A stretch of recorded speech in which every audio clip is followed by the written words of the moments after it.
Hi guys, tonight we begin by stepping into the echoing stone corridors of a medieval castle. The torches flicker along the walls, and you can almost hear the faint whistle of the wind sneaking through cracks in the heavy wooden doors. It's the kind of setting that looks romantic when you visit as a tourist. But if you had to actually live here, especially on a winter's night, you would probably regret it before the first hour passed. The reality is simple: castles were freezing. And if you had to sleep inside one without central heating, insulated windows, or even a decent mattress by modern standards, you'd discover quickly that your biggest enemy wasn't rival knights. It was the cold. You probably won't survive this, at least not without a few tricks. So before you get comfortable, take a moment to like the video and subscribe, but only if you genuinely enjoy what I do here. And if you're listening right now, post your location and the local time in the comments. I love seeing where in the world people are tuning in from. Now, dim the lights, let your breathing slow, and imagine yourself preparing for bed in a medieval stronghold. You trudge across the flagstone floor of a great chamber, boots scraping against surfaces worn smooth by centuries of feet. The cold bites at your skin, even though you're fully dressed. The stone walls don't simply resist warmth, they swallow it whole. Historians often describe castles as marvels of defense, but rarely as marvels of comfort. And here's the blunt truth. Those same thick walls that could shrug off a battering ram also trapped cold air like a giant refrigerator. Once the sun dropped, the inside temperature plummeted almost as quickly as the outside. You'd notice your breath forming clouds in front of your face. The air inside feels heavy, damp, and unwelcoming. Castles were designed to keep enemies out, not to keep the chill away. The architects thought about moats, drawbridges, arrow slits, but insulation wasn't really on their blueprints. A mainstream fact worth remembering is that many castles in Northern Europe were strategically placed on windswept hills. From a military standpoint, that was brilliant. You could see invaders coming, and the slopes gave you a defensive advantage. But from the perspective of someone trying to get some sleep, it was a curse. Wind scoured every surface and forced icy drafts through gaps in shutters and under doors. You couldn't ask for a worse sleeping environment if you tried. You might think the fireplaces would save you, but no. Even a roaring fire in the Great Hall barely warmed the immediate circle around it, and the further you moved from the flames, the colder it became. By the time you shuffled toward your bedchamber, the temperature could feel more like a cellar than a living space. Now, here's a quirky tidbit. In some records from the late medieval period, travelers wrote about the shock of frost forming inside the bedrooms of castles. Imagine waking up with icicles hanging from your bed curtains or discovering the wash basin frozen solid. Chroniclers treated this as almost normal, not worth more than a passing mention. If your chamber didn't grow a thin layer of rime on the walls in January, it meant you were in the minority, and yet despite this, people survived. Somehow, they figured out ways to keep their bodies from becoming popsicles. Part of that survival instinct involved ritual. As night fell, entire households followed patterns meant to trap whatever warmth they could. The castle might be vast, but the focus was always on shrinking the living space at night. Fires were banked, beds were arranged with curtains, clothes were layered until mobility was a secondary concern, and everyone hoped the draft wouldn't be too cruel. You picture yourself walking into a medieval bedchamber. The bed itself is an impressive piece of carpentry raised high above the floor. That wasn't for style. It was a strategy to escape the coldest layer of air, which always sinks. Even so, the stone radiates chill upward, and your body feels it the moment you climb under the covers. Historians still argue whether castles truly became more comfortable as centuries passed, or whether the myths of cozy, noble life were exaggerated by later storytellers. Some suggest that tapestries and thick draperies genuinely transformed rooms into warmer spaces, while others insist that the cold always won, no matter how much fabric you hung on the walls. The truth probably lies in the middle. Things improved somewhat, but never to the level of real comfort. You lie back in this imagined bed, the wooden frame creaking as straw-studded bedding rustles beneath you. Outside, the wind moans against the battlements. The only light is from a small oil lamp guttering near the bedside, and even that feels like it struggles to stay alive. Your toes already begin to ache with the sharp cold, even though you're still wrapped in your daytime clothes. And then the sounds of a castle night filter in, the distant echo of boots on stone as a guard changes watch, the creak of rafters under frost. A dog barking faintly in the courtyard, its voice muffled by the thickness of the walls. You might even hear the drip of water freezing somewhere nearby. None of it helps you feel warmer. Instead, it reminds you that the world outside is unforgiving. It's tempting to imagine the nobility snuggled in perfect comfort while peasants froze in their cottages. But here's the funny thing. Sometimes the peasants had it better. Their homes built of wood and daub might trap heat from the hearth more efficiently than the vast cavernous chambers of a lord's keep. A single fire in a small hut could keep an entire family decently warm. Meanwhile, you, a noble in a castle, could shiver in a stone box so large that even 5 roaring fireplaces wouldn't make a dent. That irony wasn't lost on contemporaries. A few surviving letters from clerics and noble visitors remark on the difficulty of getting restful sleep in castles during the winter. They describe the beds as grand, but the nights as bitter. Some even advise travelers to pack extra cloaks, not for show, but for survival. As you continue picturing yourself lying there, you begin to appreciate the ingenuity it must have taken just to get through the night. You didn't simply crawl under a blanket and hope for the best. You layered fabrics, stacked furs, pulled curtains tight, and sometimes even shared your bed with companions, human or otherwise. Every step was about creating microclimates, little zones of warmth in an environment designed by nature and architecture to be relentlessly cold. The experience reshapes how you think about medieval life. These people weren't just warriors and lords, monks and maidens. They were survivalists. Every bedtime was a test, every winter a trial, and sleep, which we now consider an effortless luxury, had to be engineered carefully with rituals passed down across generations. Imagine how grateful you'd feel for every flicker of warmth, the sudden comfort of a dog pressed against your feet, the thrill of hot stones placed near your bedding, the tiny victory of keeping frost off your beard through the night. These moments would stick with you far more vividly than any banquet or hunt. Survival was memorable. So tonight, as you lie in your modern bed, with your central heating humming softly, you can spare a thought for those who once lay shivering in stone chambers. Their nights were long, their mornings bitter, and yet they endured.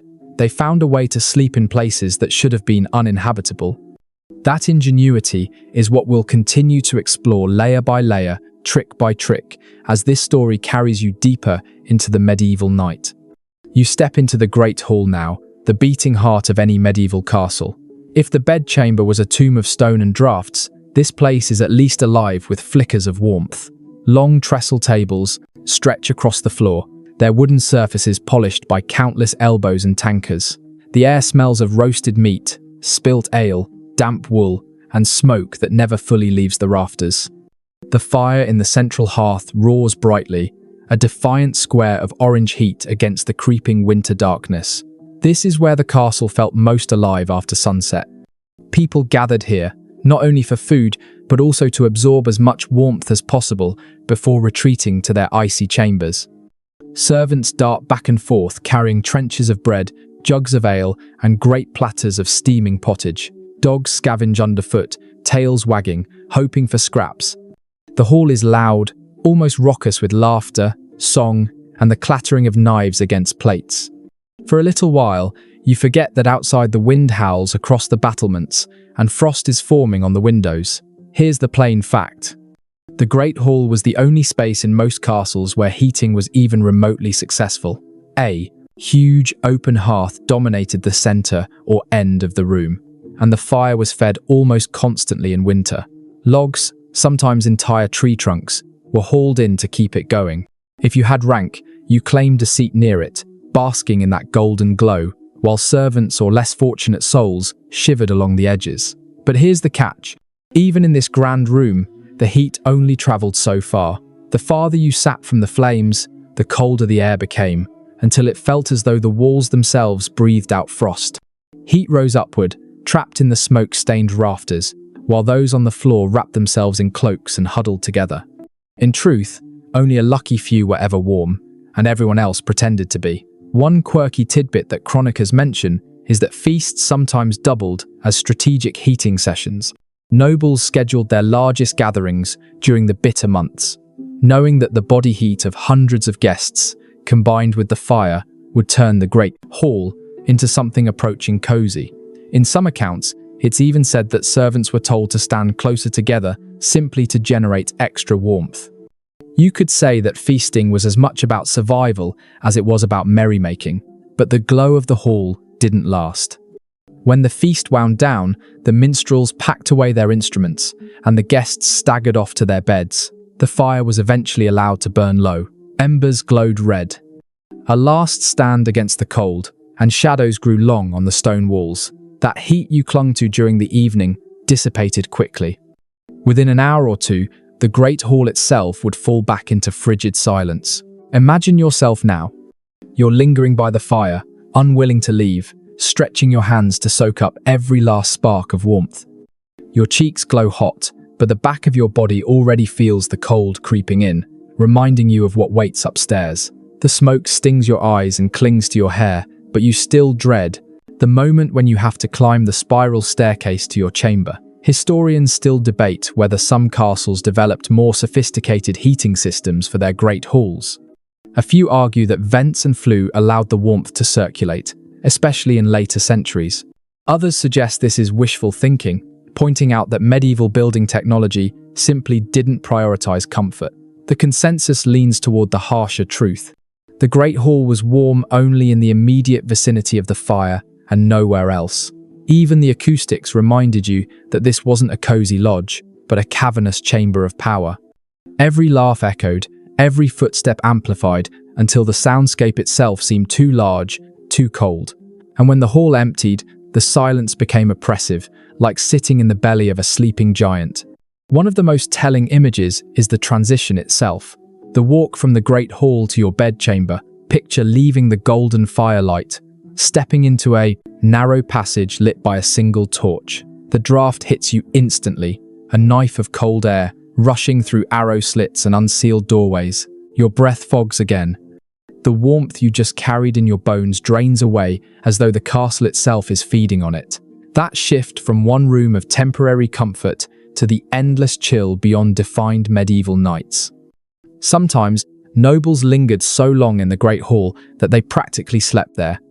A high-backed bench pulled close to the hearth could serve as a makeshift bed, and servants or guards often collapsed near the embers rather than face their chambers.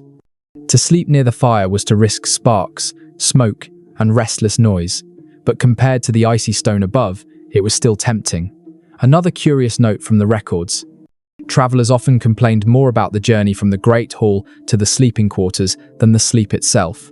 That brief exposure, moving from warmth into cold, was described as a shock to the body. People spoke of shivers lasting all night because of that walk. It's as if the castle itself punished you for daring to think you might be comfortable. The fading glow of the hall was psychological, too. You knew that once you left it behind, the night would be long and merciless. The Great Hall was not just a room, it was a ritual, a gathering of warmth before surrendering to the cold. Every torch put out, every cup drained, was another step toward a shivering ordeal in bed. Even in the flicker of candlelight, you sense how temporary comfort really was. The fire that once roared now whispers faintly, sparks popping and dying. A servant pokes at it half-heartedly, then gives up, leaving the embers to fade. The sound of laughter and feasting is gone, replaced by the quiet groans of the castle settling into the night. And so you turn reluctantly to climb that staircase, cloak wrapped tightly around you, the memory of warmth fading with each step. The glow of the Great Hall lingers in your mind like a dream you wish could last. But already your toes numb, your fingers sting, and you realize the rest of the night will be a fight for heat. That fleeting glow is what kept people sane.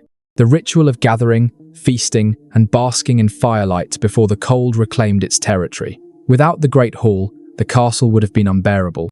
With it, people at least had a chance to remember what warmth felt like, if only for a few hours. You climb higher into the keep now, away from the fading glow of the Great Hall, and the air changes immediately. The warmth of the fire is gone, replaced by a damp cold that clings to your bones.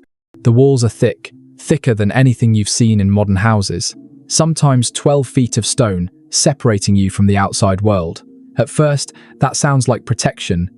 But here's the irony. Those very walls that stopped arrows and siege engines also trapped the chill inside. If you've ever stepped into a basement in winter, you know the sensation. The stone holds the temperature like a memory, radiating cold even when the outside air warms briefly. Medieval builders understood strength and permanence, but not comfort, and so the walls became paradoxical. Fortresses against men, but not against the weather. One fact historians agree on is that castles rarely warmed beyond a narrow radius around the hearth. A fire blazed, smoke curled upward, but stepped just 10 feet away and you were already in an icebox again. Written accounts from the 13th and 14th centuries describe noble families sitting directly in front of the flames. Cloaks pulled over their heads, while behind them servants stamped their feet to keep circulation going. The fire created a bubble of tolerable heat, but the stone around it refused to yield. Now, a curious note from travelers' journals. Some complained that the walls themselves sweated. Moisture condensed on the cold stone and ran down in streaks, making chambers damp and unpleasant. Imagine lying in bed and hearing tiny drips hitting the floor beside you all night long. Not exactly the lullaby you wanted. In some seasons, moss even grew on the interior surfaces. So yes, you lived inside a castle, but at times it resembled more of a cave. Modern scholars still wrestle with the question of whether tapestries and hangings really made much difference. We picture grand walls lined with richly woven cloth, but did those thick fabrics truly insulate the room, or did they merely decorate? Some researchers argue they cut drafts noticeably, creating pockets of warmth behind the drapery. Others think this was exaggerated in later romanticized depictions, pointing out that even the richest cloth couldn't compete with freezing air filtering through unglazed windows and door cracks. The debate lingers unresolved, but it tells you one thing clearly. People were desperate enough to try almost anything. So, picture it now. You enter a bedchamber in late January. The fire in the hearth is small, perhaps already guttering. The walls rise like cliffs around you, their surface slick with condensation, even wrapped in layers of wool. You shiver. The bed stands proud in the center, heavy curtains drawn around it. Behind those curtains, the air might be a few degrees warmer, a little cocoon carved out of the cold, but outside them, the chamber feels like a stone tomb. The psychological effect was just as severe. People wrote about dreading the cold more than hunger or even illness. At least hunger and illness passed eventually. The cold was relentless every single night of the winter season. When you lived in a castle, you couldn't escape it. That sense of imprisonment in your own home left its mark. You imagine lying there pulling the coverlet tight, listening to the hiss of wind sneaking through arrow slits. Your ears burn with cold, your fingers stiffen. Even your dreams, when they come, are haunted by images of ice and fire. The stone walls surround you, not like a protective shield, but like a refrigerator that never switches off. And here's where your perspective shifts. Castles weren't glamorous in daily life. They were survival machines, yes, but they made you pay a price for that protection. Comfort was sacrificed for security. And every winter's night reminded you that stone might keep you safe from arrows, but it would never keep you warm. The more you think about it, the clearer it becomes. Sleeping in a medieval castle was less about resting peacefully and more about staging a small war against the environment. The enemy was invisible but merciless, and the battlefield was always the same. Your chamber, your bed, your body. You shuffle across the chamber floor, and instead of carpets or polished wood, your boots crunch against something far humbler, rushes strewn across the stone. These weren't just decoration. They were a practical attempt to soften the cold underfoot, soak up spills, and most importantly, act as a crude form of insulation. Documents from the later Middle Ages describe how households renewed the rushes a few times each year, layering them thick in noble halls and chambers. When freshly laid, they smelled faintly of the outdoors, grassy, earthy, almost pleasant. For a little while, you might feel as though a part of summer had been carried inside. The plants added padding, muffled footsteps, and helped hold in what little warmth could be trapped near the ground. But the charm didn't last. Over time, the rushes grew foul. Food scraps, spilled ale, and stray bones from the feast lodged themselves within. Mice and insects treated the floor as their playground. If you're picturing a cozy, natural carpet, think again. By the end of winter, The rushes could be so filthy that one French moralist complained it was like sleeping in a Maidan. What strikes you as fascinating is how these rushes worked double duty. Yes, they trapped a thin layer of warmth, but they also absorbed moisture from the damp stone. In a castle where condensation dripped constantly from the walls, this mattered. Otherwise, every step would have been across slick stone and puddles of freezing water. A peculiar aside appears in some English household accounts. Herbs such as lavender, rosemary, or meadow were sometimes sprinkled among the rushes. The idea was partly practical. Strong-smelling plants disguised odor from rotting scraps, but it also provided a whiff of comfort in rooms otherwise thick with smoke and damp. Imagine settling into bed and catching a faint note of lavender beneath the overwhelming scent of wet wool and wood smoke. It wouldn't make you warmer, but it might make the night a little more bearable. There's an ongoing debate among architectural historians about just how effective these rushes really were. Some argue they genuinely provided warmth by creating an insulating mat between human feet and icy stone. Others dismiss them as largely symbolic gestures of order and cleanliness, pointing out that most of the heat loss came from walls and ceilings. Anyway, the evidence is patchy, and so the question lingers: were the rushes a true medieval technology of warmth, or simply a messy habit disguised as tradition? You picture yourself now lying in bed while a servant finishes scattering new rushes across the chamber. They crunch softly underfoot, releasing faint aromas as they're trampled down. For a fleeting moment, the room feels cleaner, almost civilized. But you know that by morning the rushes will already have absorbed the dampness, and the cycle of decay will begin again. Think of the sensory overload of such a bedroom. Beneath your sheets, you might feel the comfort of wool or fur. But rising around you is the musty smell of old rushes, the sharp tang of herbs, and the omnipresent smoke clinging to your clothes. The floor rustles as mice scurry in search of crumbs. Every detail reminds you that survival, not luxury, defined your sleep. Yet there's a kind of ingenuity in it, too. These people used the simplest materials, plants gathered from riverbanks and fields, and turned them into tools for enduring the long winter. They didn't think in terms of carpets or insulation. They thought in terms of whatever could keep the chill a fraction further away. So, as you rest your head in this imagined chamber, you realize that even the floor beneath you was part of the nightly battle against the cold. Stone was the enemy, rushes with a fragile shield. And every morning began with the question: how long until these two betrayed you with dampness and decay? You sit on the edge of the bed now, running your fingers across the layers of cloth piled high. If there was one medieval survival secret against the night chill, it was fabric. Wool, linen, and fur became the weapons of choice, wrapped and layered until you resembled a cocoon rather than a sleeper. Records from household inventories make it clear just how central textiles were to medieval life. Linen sheets were considered the baseline, smooth and cool against the skin, though far less insulating than what came on top. Over that came thick woolen blankets, heavy enough that some people compared them to the weight of a hound. And if you had the wealth, you added fur collates, fox, sable, or even bear. Nobles invested fortunes into such bedding, not only for show, but because without it, winter nights could be lethal. But there's an amusing observation buried in the sources. Servants sometimes joked that their masters couldn't move once they were tucked in. So many layers pinned them down that turning over required a monumental effort. Imagine being swaddled in 5 or 6 heavy blankets, so tightly tucked that you either lay still or risked pulling the covers off and freezing. Warmth came at the cost of mobility, a trade-off most were willing to make. Fur deserves special attention. Beyond luxury, it was genuinely practical.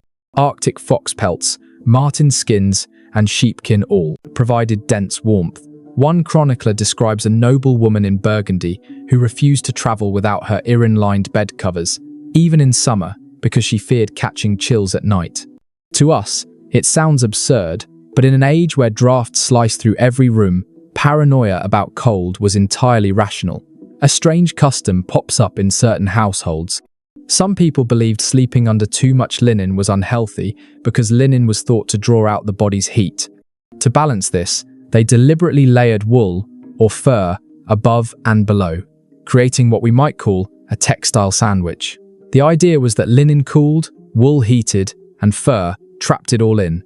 Whether the theory worked scientifically is doubtful, but it shows how people mixed folklore with practical comfort.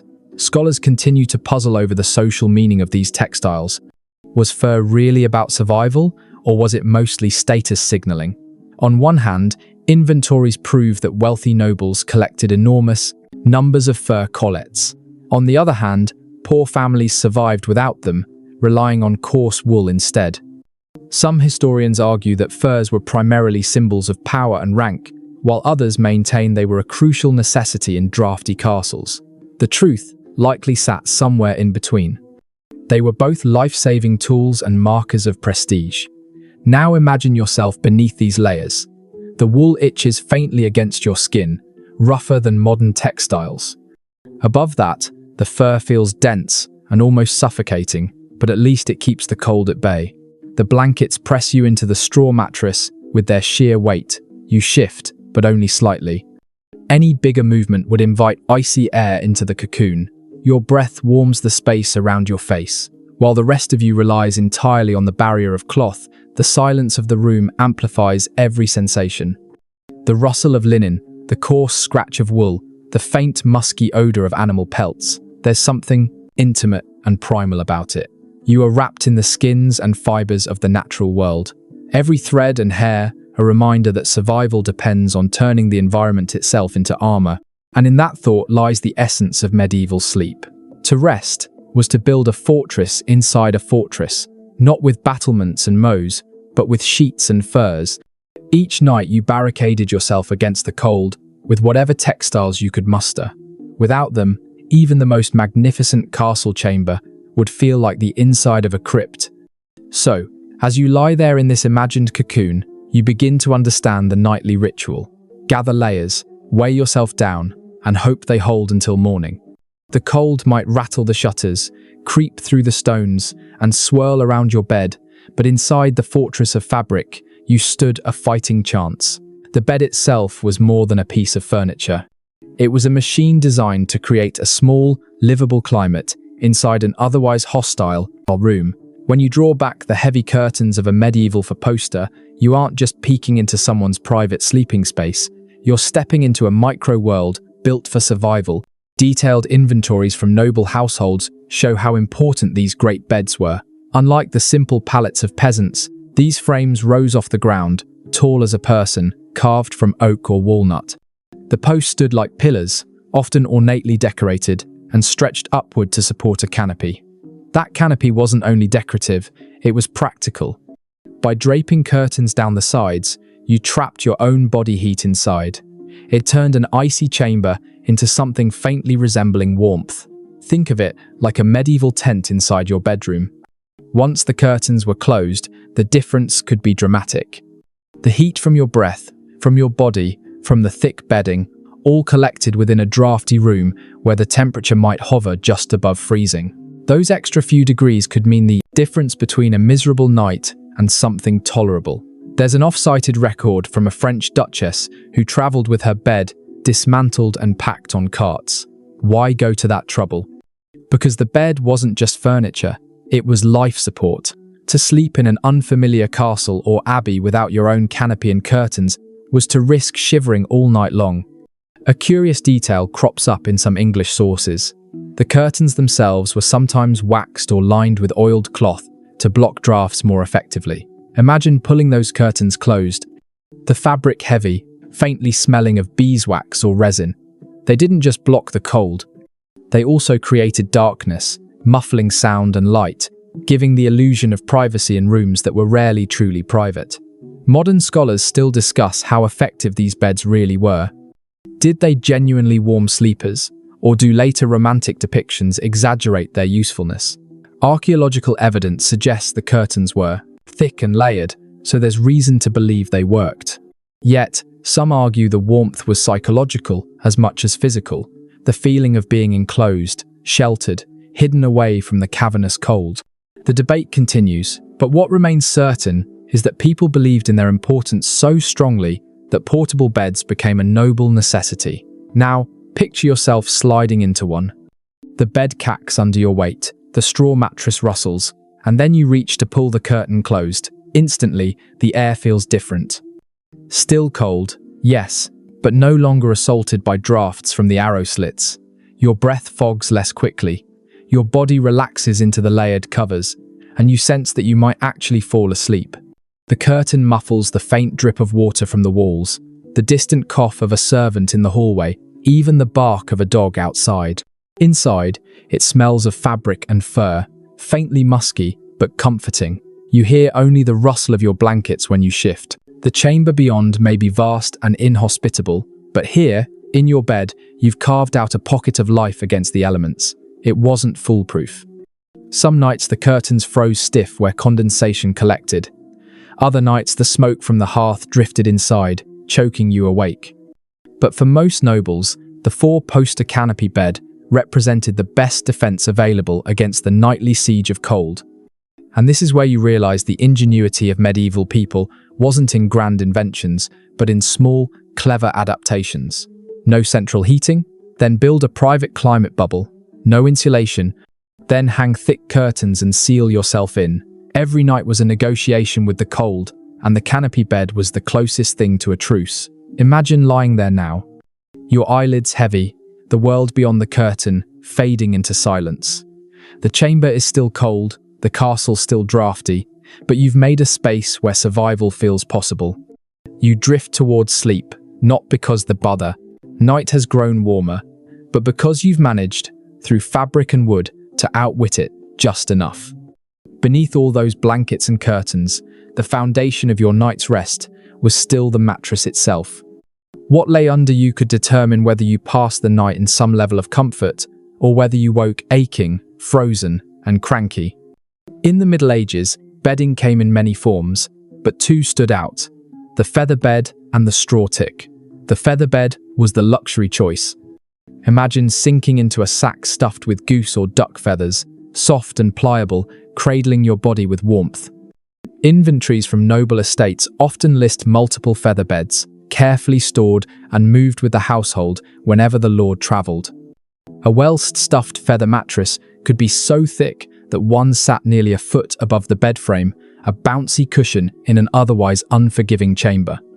Families prized them, guarded them, and passed them down as treasured possessions. They weren't simply comfortable. They were symbols of status. But here's a twist. Feather beds could also become suffocatingly hot, trapping body heat until sleepers woke, drenched in sweat, even in winter. One amusing complaint survives from a 15th century letter where a guest moaned that his host's bed swallowed him like a goose in a pot. Too many feathers meant you sank too deep, and instead of gently cushioned sleep, you spent the night struggling to crawl back to the surface. For most people, though, the reality was a straw tick, a large sack filled with straw, hay, or reeds, stuffed until it formed a crude mattress. Peasants used them, soldiers used them, and even castles filled their lesser chambers with them. They were cheap, easy to refill, and moderately effective at lifting you off the icy floor. But straw came with its own curses. It flattened quickly, poked through the cloth, and often harbored fleas. Households had to beat the bed regularly, literally whacking and shaking the straw, sack to fluff it up, and drive out vermin. By morning, your body might itch from straw scratches, but at least you'd survived the night.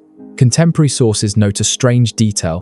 Some people mixed herbs into the straw, not only to sweeten the smell, but also to ward off pests.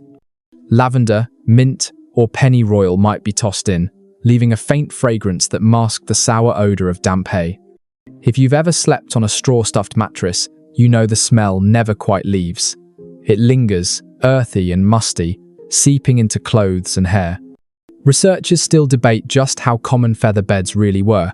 Some argue they were rare luxuries, reserved for the very top tier of society.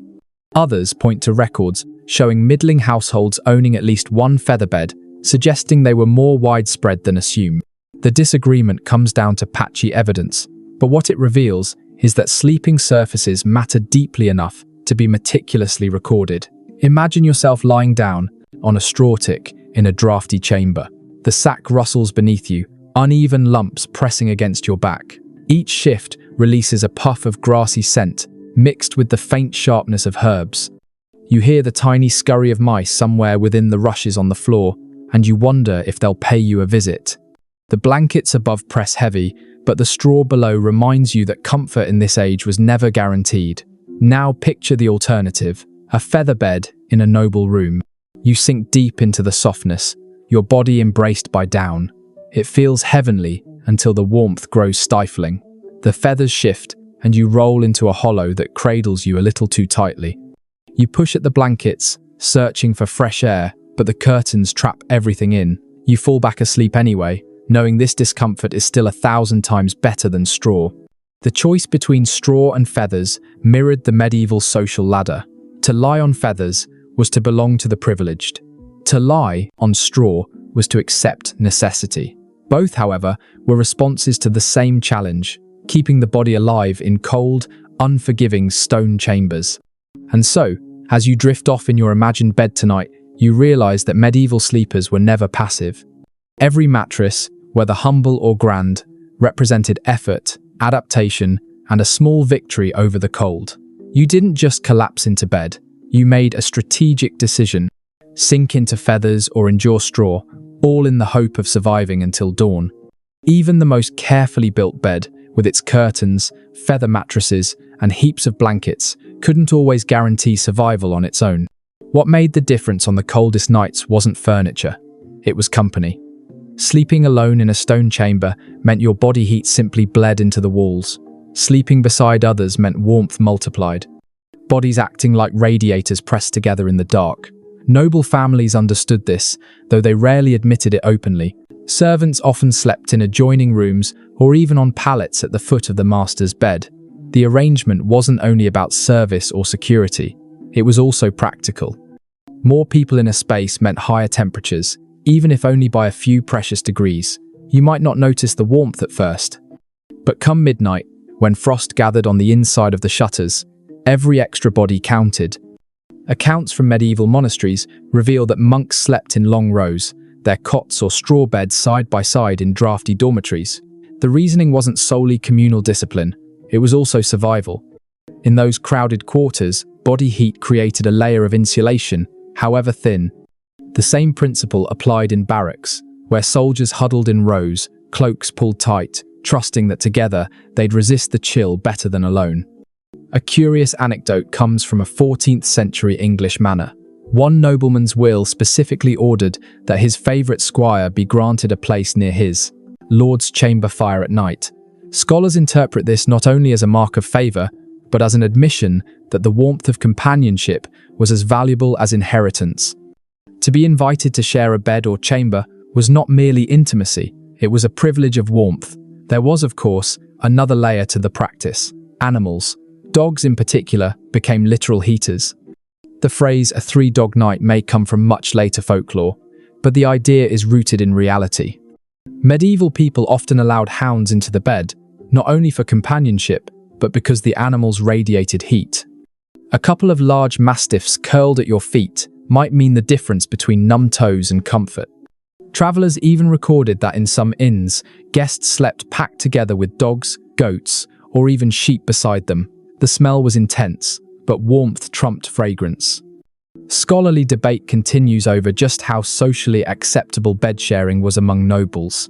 Some argue it was routine lords, with trusted companions, ladies with maids, travelers with strangers.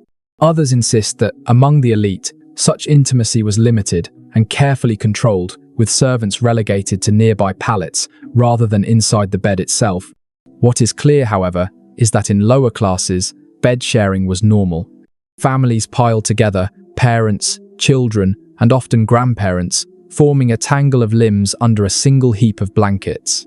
Privacy meant little when survival was at stake. Imagine now that you lie in such a bed, not alone, but pressed shoulder to shoulder with others. The first few minutes feel awkward. Elbows poke, someone coughs, a blanket slips. But soon the warmth builds, a shared cocoon of body heat. You feel the dog's weight against your feet, hear the soft breathing of your companions, and slowly your muscles unclench.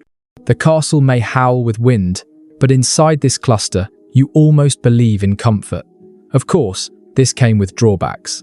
Fleas and lice spread easily, and whispers in the dark carried secrets. But when you weighed those irritations against the risk of shivering through a sleepless night, the choice was simple. You chose warmth over dignity, companionship over solitude. To modern minds, the thought of sharing a bed with servants, siblings, or animals may feel uncomfortable. But for the medieval sleeper, it was survival strategy passed down and accepted as common sense. In a world of stone and frost, every extra body was a blessing. So, as you pull your own blanket tighter tonight, think of those long-ago sleepers who faced the same cold but had fewer defenses. Their solution was simple: share what warmth you had and hope the night would be merciful. Imagine blowing out your candle and settling under the covers.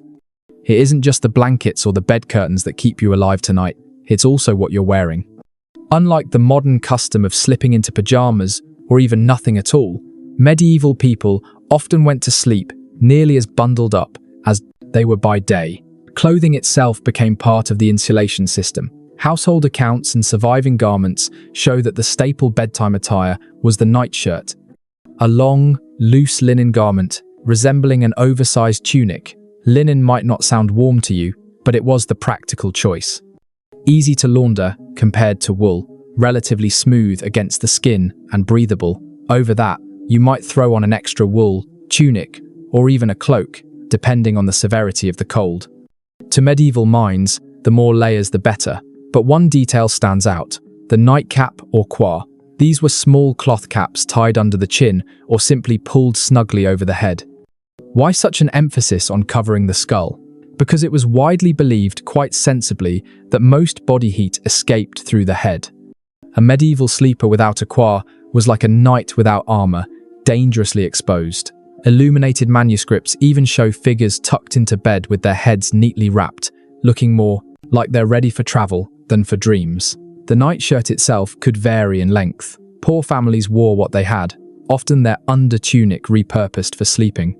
Wealthier nobles commissioned nightwear embroidered with fine thread or edged in fur. Some ladies even had sleeping hoods that trailed with ribbons, though one suspects those were impractical in reality. Whatever the style, the principle was clear: cover everything you could. A curious note from a 15th century medical text recommends that sleepers bind their feet in linen or wool against the night air. This wasn't mere fashion, it was early recognition that extremities froze first. People wrapped their toes, ankles, and even hands in strips of cloth before bed, creating makeshift socks and mittens. You can almost feel it: your hands swaddled, your feet cocooned, every inch of skin shielded from the relentless cold. But what about debate? Scholars remain divided over how widely specialized sleep clothing existed as opposed to simply reusing daytime garments. Some argue that for peasants, there was no such thing as nightwear. People simply collapsed in whatever they wore during the day. Others point to wills and inventories that mention night linens, specifically suggesting that at least for the middle and upper classes, distinct sleep attire was normal.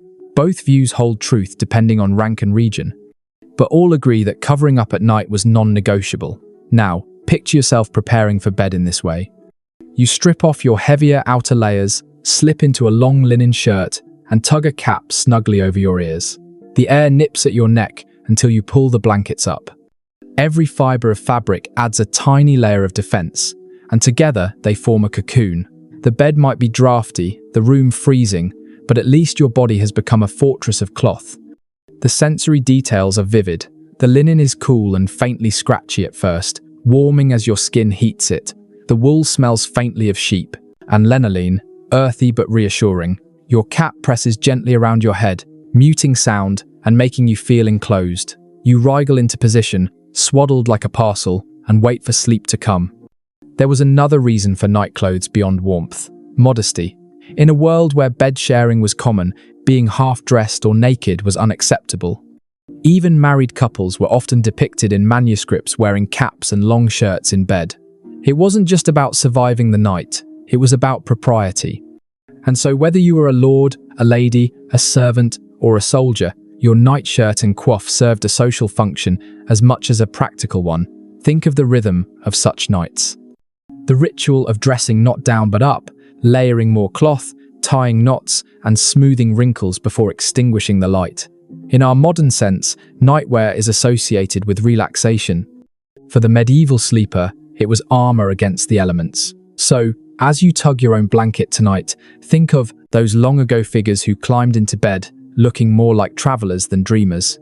Bundled in linen and wool, heads wrapped tightly against the dark. Their sleep was not effortless. It was engineered stitch by stitch, layer by layer, against the endless siege of cold stone. Picture the moment before you slip under the covers. A servant steps forward, carrying a long-handled pan, its brass surface glowing faintly in the firelight. Inside, hot coals crackle and hiss, filling the chamber with the smell of ash and heated metal. This curious object was the medieval warming pan, a tool as simple as it was ingenious, because who wanted to crawl into sheets that felt like blocks of ice? The ritual went like this. The servant slid the pan back and forth between the bedclothes, the coals inside radiating heat through tiny perforations. The sheets above puffed with smoke, and the air filled with the faint tang of burning wood. For a few minutes, the bed transformed from a frozen slab into something almost inviting. Without this step, you might lie shivering for an hour before your own body heat finally softened the chill.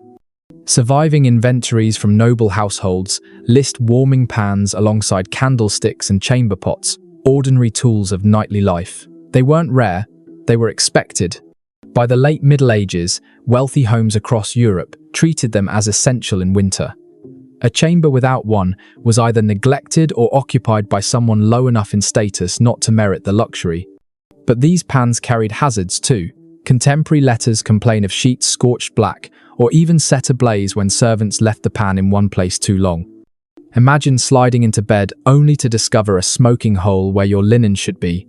There are stories half comical, half tragic, of noble men springing from bed in the middle of the night because sparks from a warming pan had caught the blankets in a wooden-roofed chamber full of dry rushes.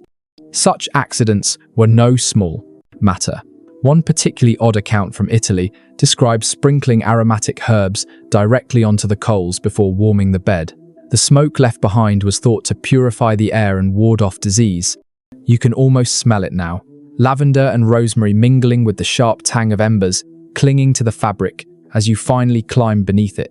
The belief combined practicality with superstition, a nightly battle against both cold and invisible illnesses. Specialists in medieval domestic life still discuss how widespread warming pans truly were. Some argue they were confined mainly to high-status households, too expensive and risky for common folk. Others counter that simpler versions, such as clay pots filled with embers wrapped in cloth, were common among middling families. The truth is elusive because such humble items rarely survived. What's clear, however, is that some method of preheating the bed existed across society, even if the form varied. Now, imagine yourself watching the process in your chamber. The servant draws the pan steadily across the sheets, steam rising faintly as dampness evaporates. When the pan is withdrawn, the air under the covers is unexpectedly warm, almost startling after the bitter cold of the room. You slide inside quickly, trying to trap that heat before it escapes.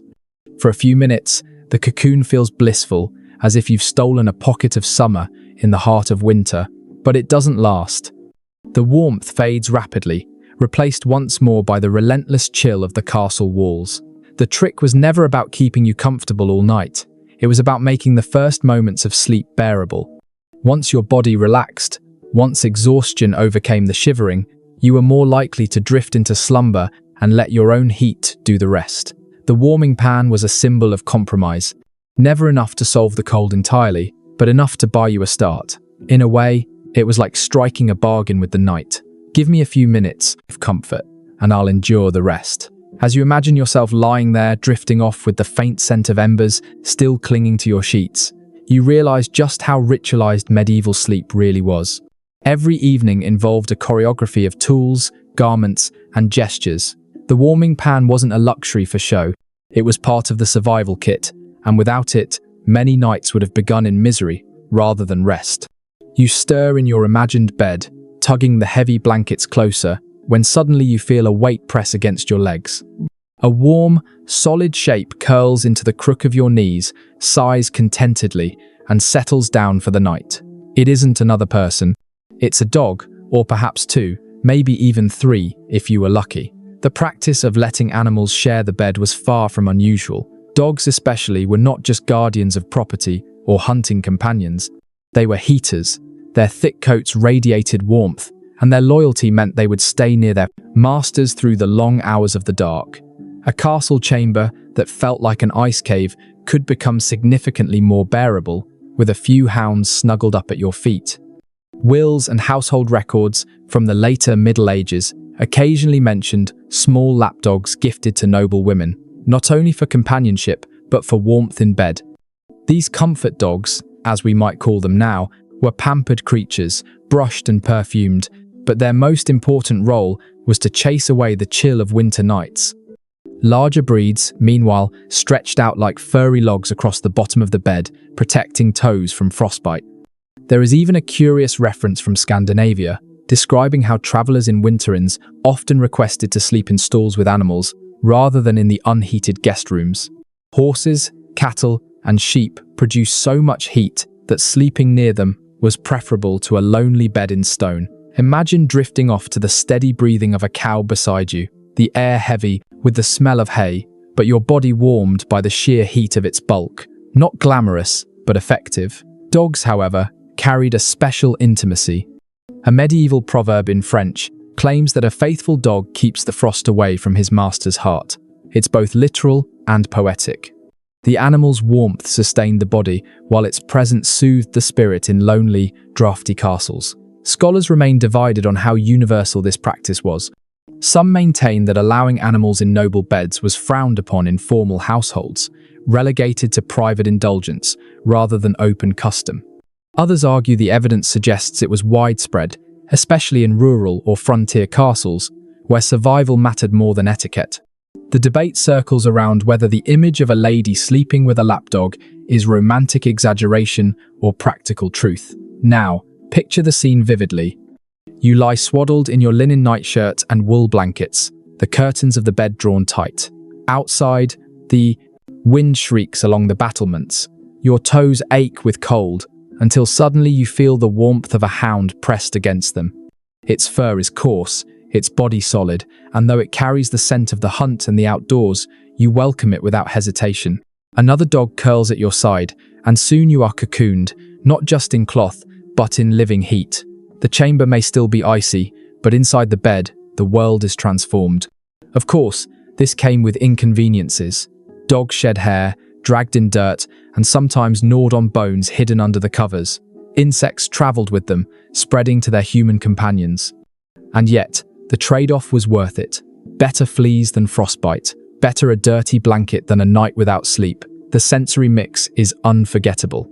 The earthy smell of dog fur, the faint smoke clinging to your clothes, the heavy press of blankets, and underneath it all the steady rhythm of another creature's breathing. It's no wonder people spoke of their animals with affection bordering on reverence. To share warmth was to share survival. The image of the three-dog night, though a phrase coined much later, captures the essence of medieval sleeping habits.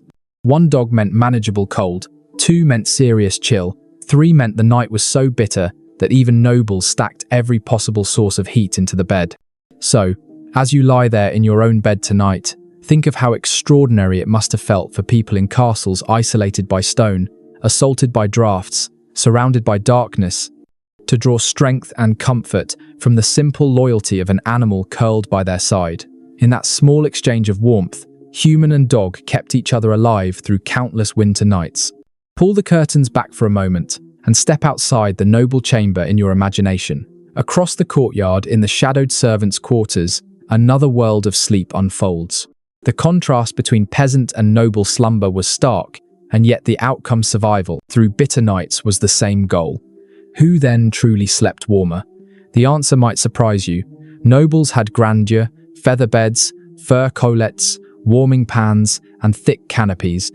But grandeur did not always mean comfort. Their bedchambers were cavernous, built for display as much as for rest, and all that space made them impossible to heat. Even with roaring fireplaces, the stone swallowed warmth like a sponge. So a lord might lie on heaps of down and fur, yet still breathe air that froze into mist before his eyes. Meanwhile, peasants lived in humbler houses of timber and daub, small enough that a single hearth warmed the entire interior. A thatched roof thick with straw acted as insulation. Families huddled together, often with animals stabled at one end of the room, and the combined heat kept the air far more tolerable than in a drafty keep. A visitor to a 14th century English village wrote with mild astonishment that though the huts were mean, they held warmth far better than the Lord's Tower, and yet status determined more than comfort. Nobles had access to finer materials, wool of high quality, imported furs, linen that softened with washing. Peasants made do with coarse wool and blankets patched until they thinned, or sheepskins cured roughly in smokehouses. Their bedding smelled strongly of lanolin and hearth smoke, and though it insulated well, it never looked or felt luxurious. One curious note from memorial records shows that peasants sometimes slept directly on benches near the fire, their children curled in their laps. They risked sparks and smoke, but the closeness to the hearth guaranteed warmth. In contrast, the noble's bedchamber, separated from the great hall, often lacked that immediate heat. Comfort was thus unevenly distributed, not always in the way you'd expect. Researchers today still puzzle over the real hierarchy of warmth. Did wealth automatically buy you better sleep, or did peasants, in their cramped but snug cottages, manage to endure the winter nights more easily? Evidence points both ways. Some scholars argue that nobles' sheer volume of textiles kept them superior. Others insist the smaller communal spaces of the lower classes offered practical warmth that the aristocracy's grandeur could not match. The discussion remains unresolved, highlighting how much sleep itself mirrored social divisions. Imagine now the two scenes side by side. In the castle, a nobleman shifts beneath heavy layers, his breath curling white, the vast room echoing with every gust of wind against the shutters. Down in the village, a peasant family squeezes onto a straw mattress before the hearth. Children nestled like kittens, the smell of animals drifting from the stall nearby. One bed is ornate and stiffly formal, the other crowded and earthy. But which body wakes warmer? The question lingers, and perhaps no one answer fits all cases. Still, both noble and peasant shared one truth. They adapted. Survival in the medieval night was not about absolute comfort, but about learning to live with hardship, reshaping homes and habits until rest became possible. Nobles may have flaunted luxury. Peasants may have relied on closeness and simplicity, but all slept under the same winter stars, shivering and dreaming their way toward morning. As you drift in your own warm bed tonight, you can sense the irony. Status determined the trappings, but not always the quality of medieval sleep. Sometimes the humblest hut held more genuine warmth than the grandest hall. You might think that once a bed was established in a noble chamber, it never moved.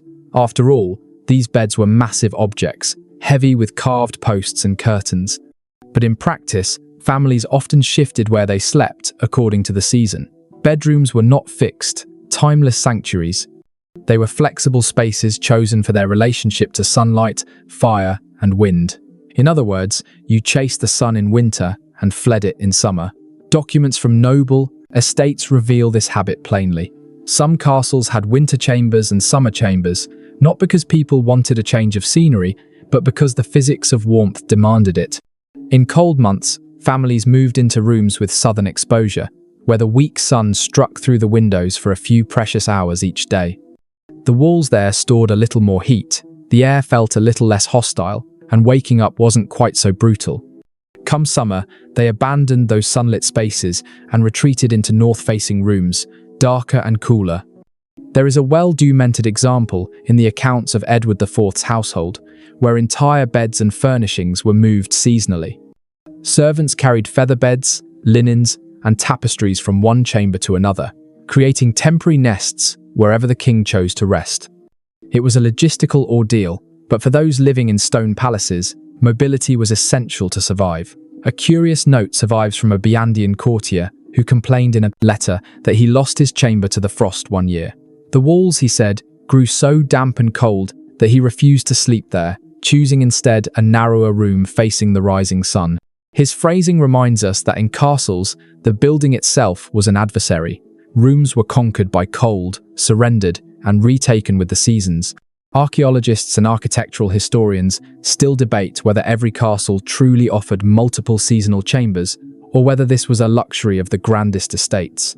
Some argue that the majority of castles had only a few suitable rooms for sleeping, forcing residents to endure the cold where they were. Others insist that evidence of window placements, fireplaces, and surviving records shows intentional design for seasonal living. The argument remains unresolved, but the image is persuasive. A noble family migrating within its own walls, like birds shifting nests as the weather turned. Now imagine yourself following this routine. In autumn, you begin to eye the sunlit side of the keep, knowing that soon the long nights will demand every advantage. Servants dismantle your bed, hauling frame, mattress, and hangings piece by piece. The sound of carpenters adjusting posts echoes in the new chamber, while tapestries are hammered into place to block drafts. By the time the first frost comes, you are tucked into a room that at least greets you with pale shafts of morning light. The sensory detail is vivid. You wake to the thin warmth of the sun, filtering through shutters, the smell of woolen curtains freshly rehung, and the faint sound of servants sweeping rushes across the floor of your relocated chamber. The shift does not eliminate the cold, it simply manages it, turning unbearable into survivable. Peasants, too, shifted their sleeping spaces seasonally, though less formally. Families might sleep close to the hearth in winter, crowding around the fire in one room, and then retreat to lofts or barns in summer, where the air was cooler. In both castles and cottages, sleep was mobile, dictated by the elements, rather than interior design. This practice reminds you that medieval life had little of our modern notion of fixed bedrooms. A bedroom wasn't a permanent, sacred space. It was a temporary camp within the larger fortress of stone. Beds were moved, chambers rotated, and life adapted in rhythm with the seasons. The castle was alive, reshaped by light and temperature, its inhabitants shifting like nomads within its walls. And so you see another truth of medieval sleep. It was dynamic, not static. The fight against cold demanded movement, planning, and constant adjustment. You did not sleep where you wanted. You slept where the sun, the wind, and the damp permitted. And each year, as the earth turned, you began that cycle again. Stand for a moment by the narrow window of a medieval chamber and feel the draft slip across your skin. Unlike today's homes with their glass panes and sealed frames, castle windows were reflector, vulnerable holes in the wall. They were defenses against arrows, but invitations to the wind. Without glass, without double glazing, without even the notion of insulation, these openings were simply shutters or stretched cloth that kept out little more than rain and birds. Written surveys of medieval households reveal that in many castles, glass was so rare it was reserved for chapels or the lord's private oratory. Ordinary chambers had wooden shutters, thick planks that could be barred from the inside. In summer, they stood open for light and air, but in winter, they shut tight, creaking in the wind. Yet wood alone was no shield against the chill. Cold crept through cracks, and the room grew damp. A practical solution was to stretch cloth across the opening, sometimes linen soaked in oil or wax to make it translucent and resistant to rain. By day, this allowed a dim amber glow to enter, soft and hazy like sunlight through parchment. By night, it dulled the shriek of the wind, but never silenced it. The fabric flapped, the frame rattled, and sleepers learned to live with the constant reminder that their fortress was porous.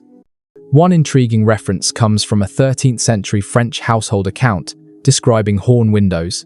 Thin slices of animal horn were scraped translucent and set into wooden frames. These provided a crude but sturdier alternative to cloth. They admitted pale light and resisted weather better, though they yellowed quickly and warped. Imagine looking out through such panes. The world blurred, as if seen through fogged glass, yet inside your chamber, the air just a fraction less brutal. Archaeologists and architectural historians debate how common these horn or oiled cloth windows really were. Some argue they were luxuries of the wealthiest castles, while most households relied only on shutters.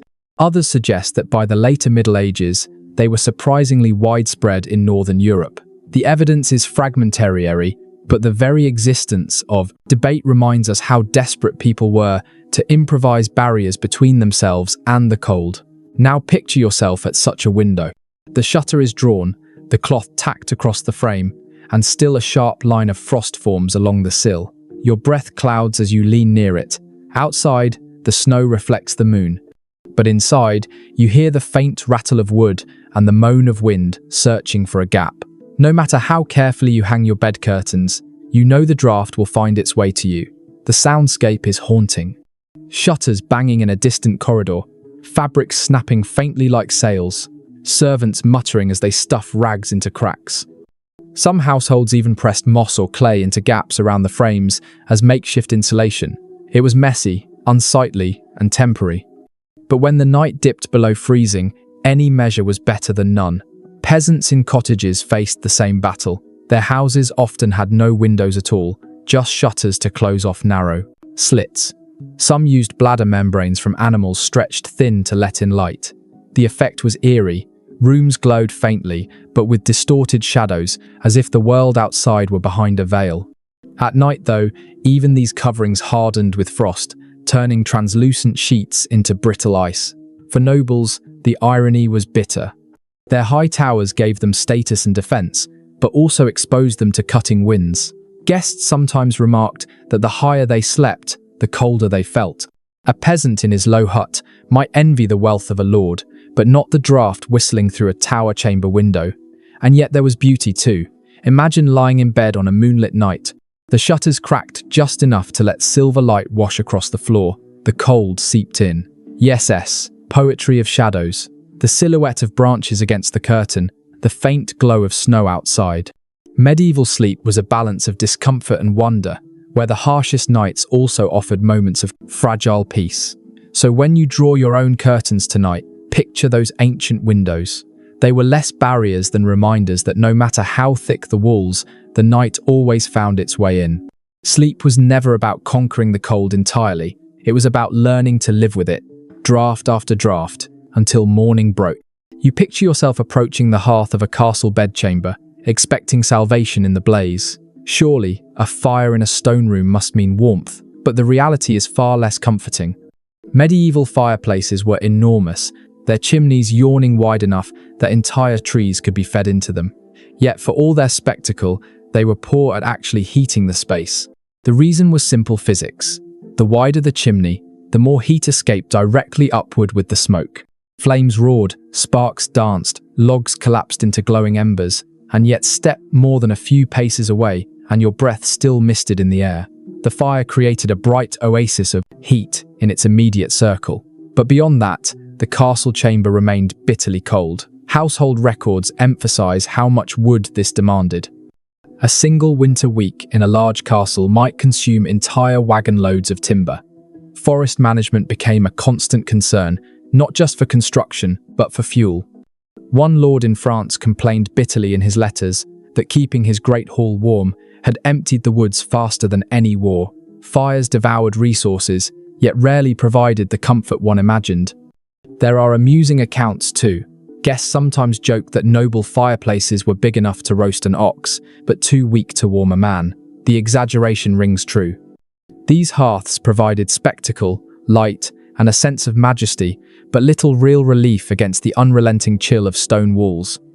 Some households experimented with placing iron firebacks behind the flames, reflecting heat into the room. Others lined hearths with tiles to store warmth a little longer. But these measures were partial solutions, tinkering against a problem too large to conquer fully. A blazing fire might keep your feet warm if you sat right in front of it, but your back remained icy, and your bed across the room might as well have been outdoors.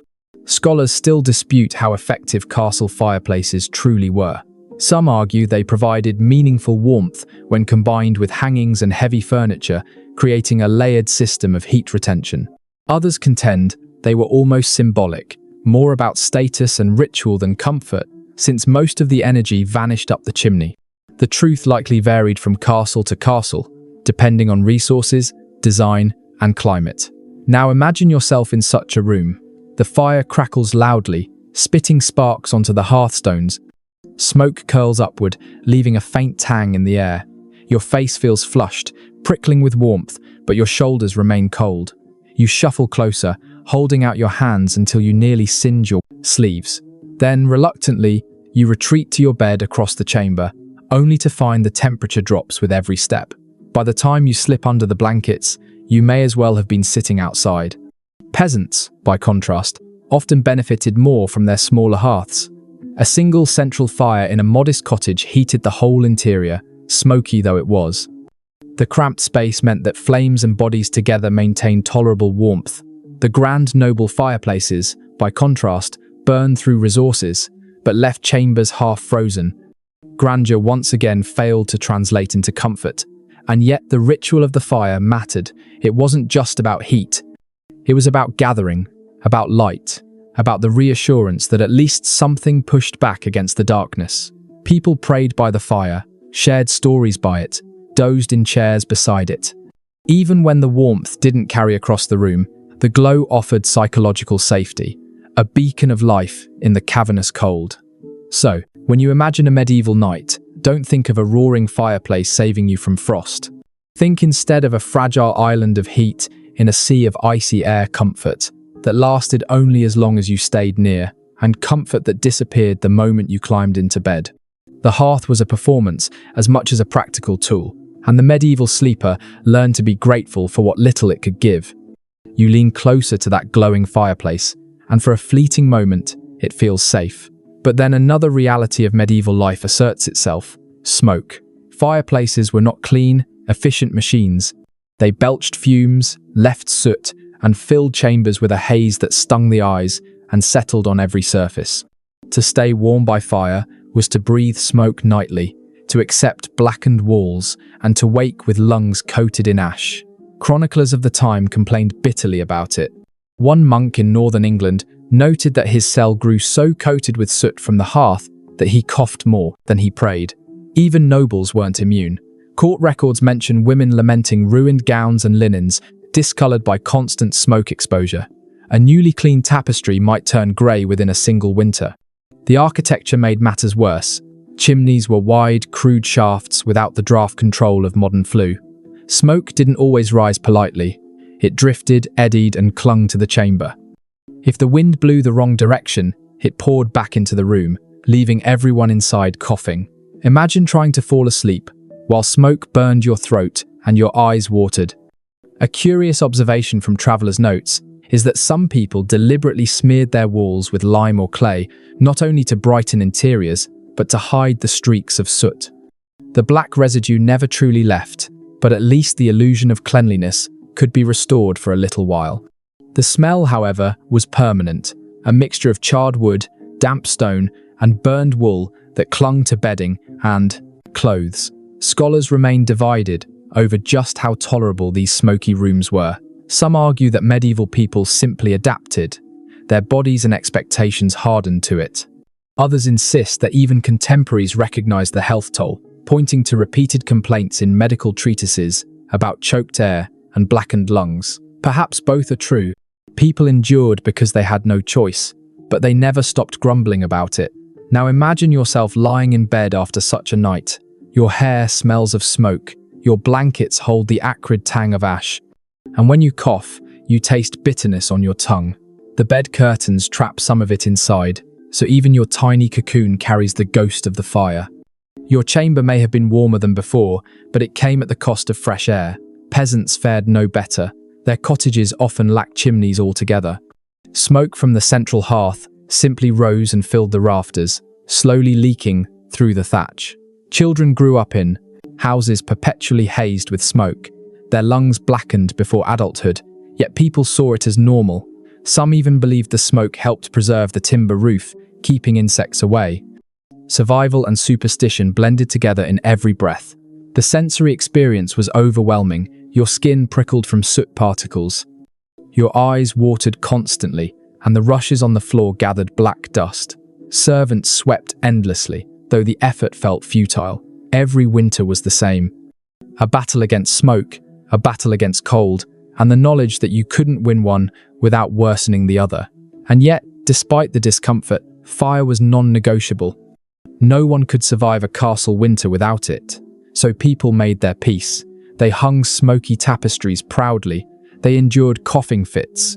They scrubbed soot from their faces each morning. Warmth demanded sacrifice, and the sacrifice was clean air. So as you lie in your modern bed tonight, breathing comfortably without thought, consider how extraordinary such luxury is.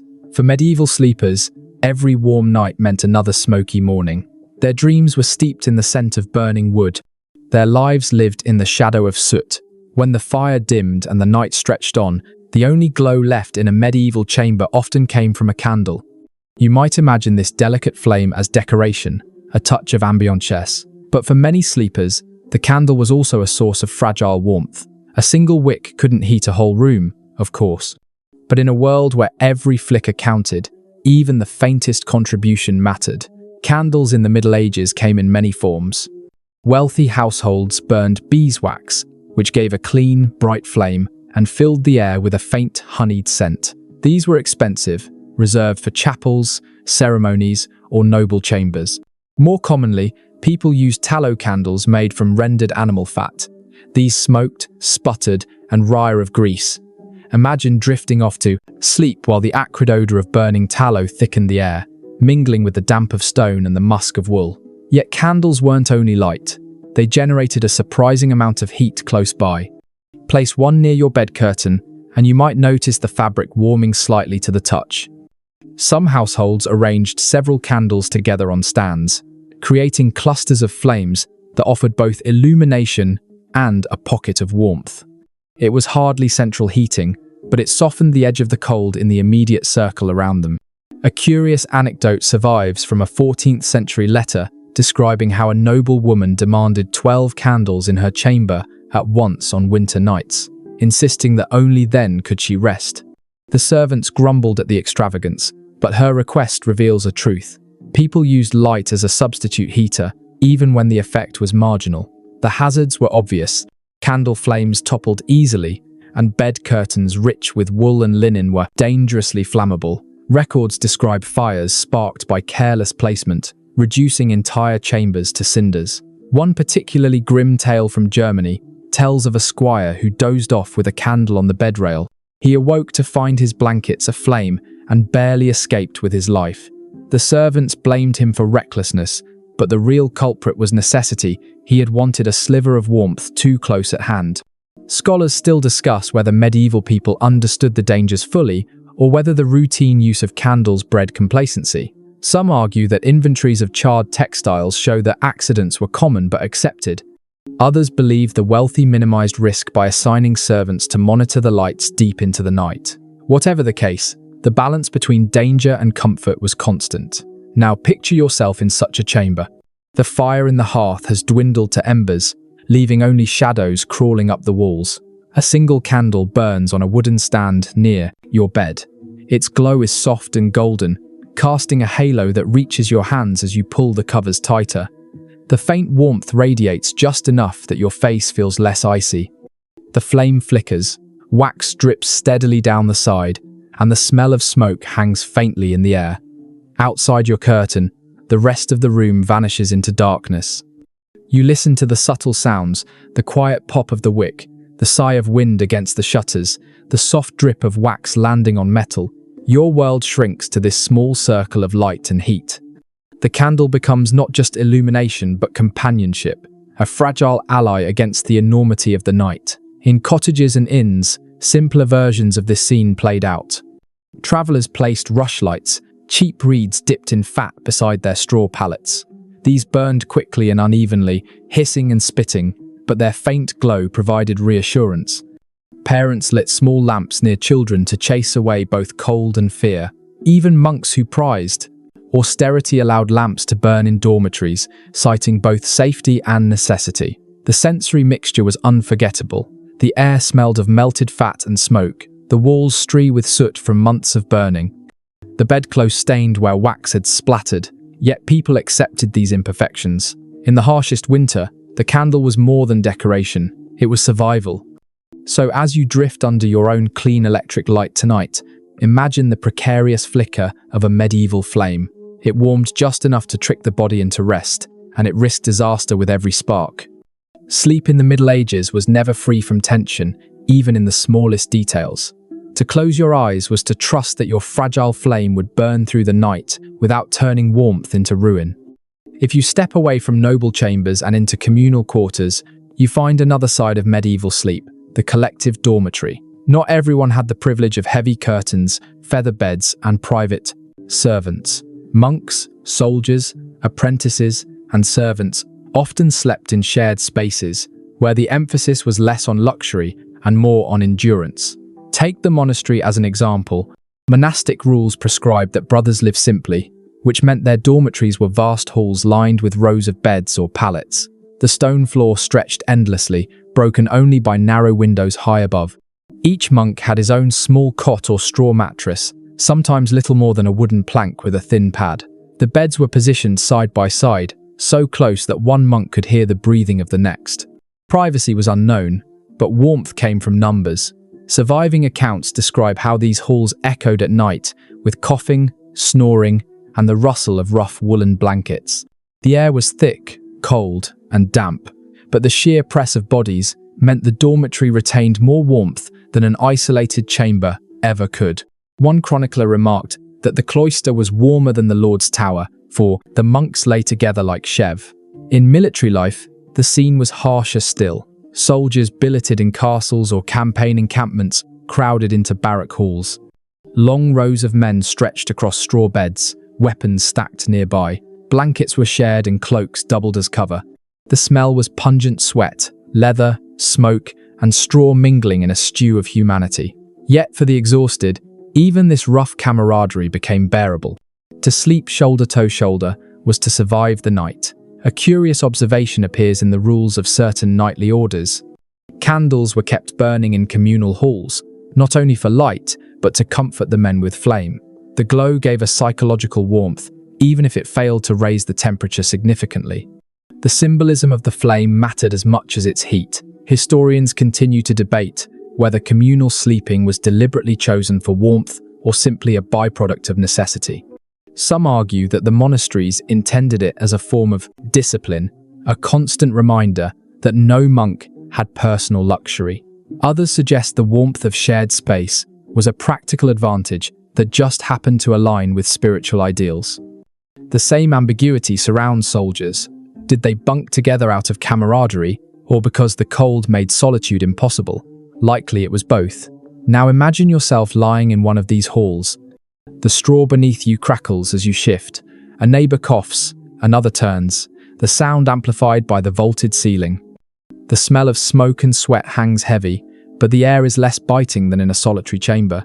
Your wool blanket scratches your chin, and you tuck it tighter, grateful for the shared warmth, even as you wish for silence.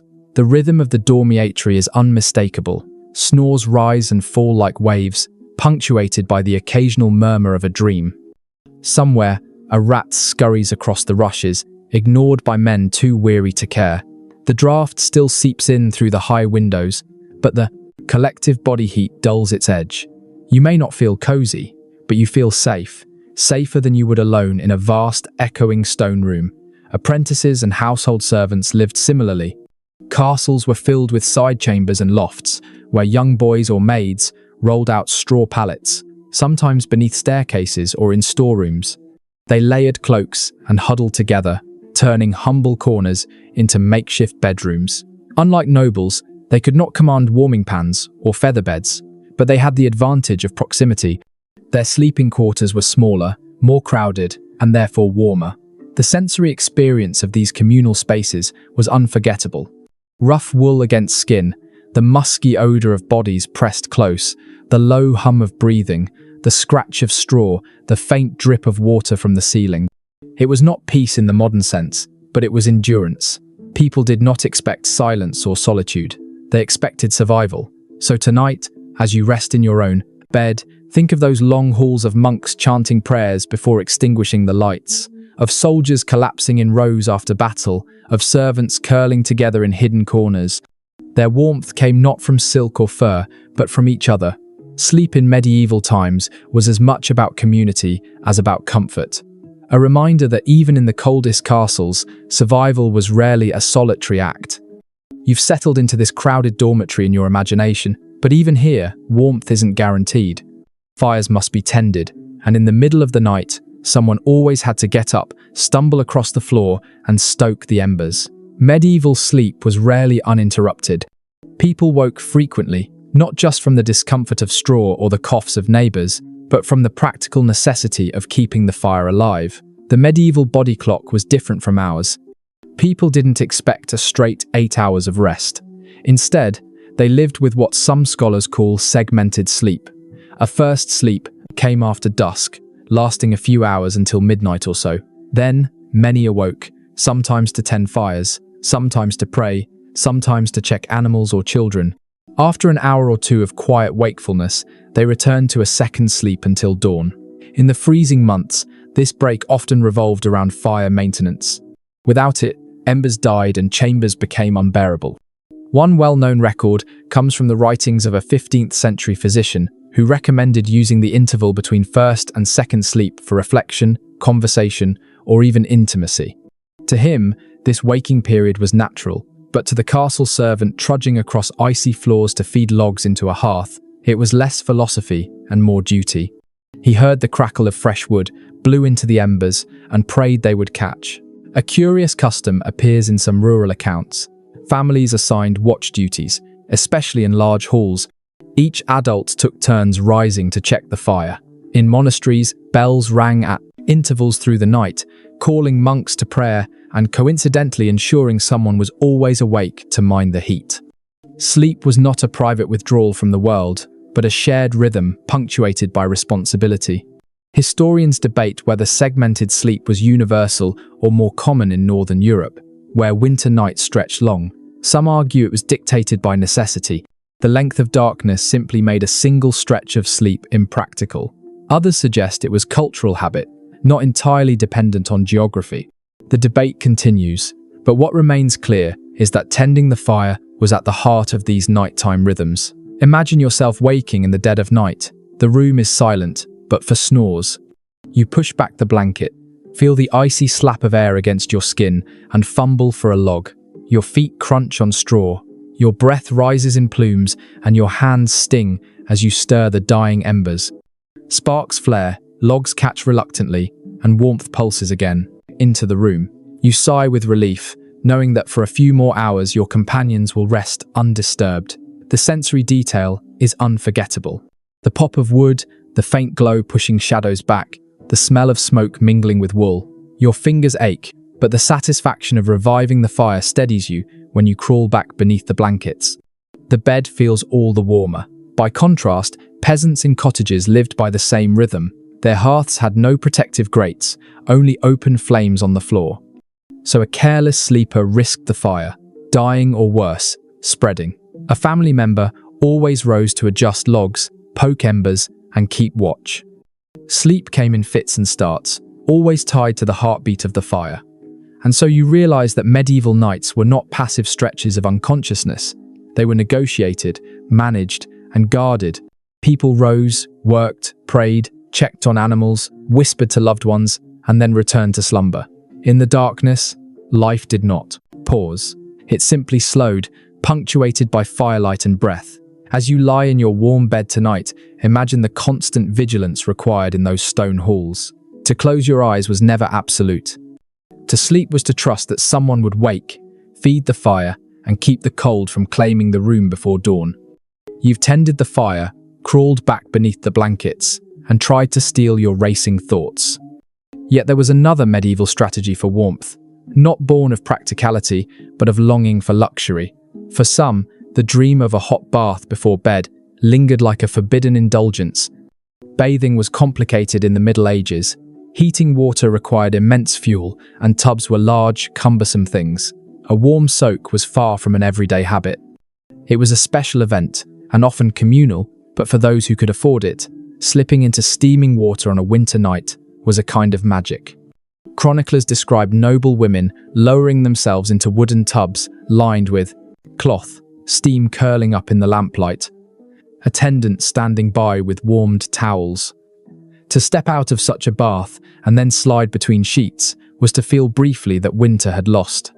A curious record from Paris notes that wealthy citizens sometimes ordered tubs placed near fireplaces so that the bather emerged into a chamber already glowing with heat.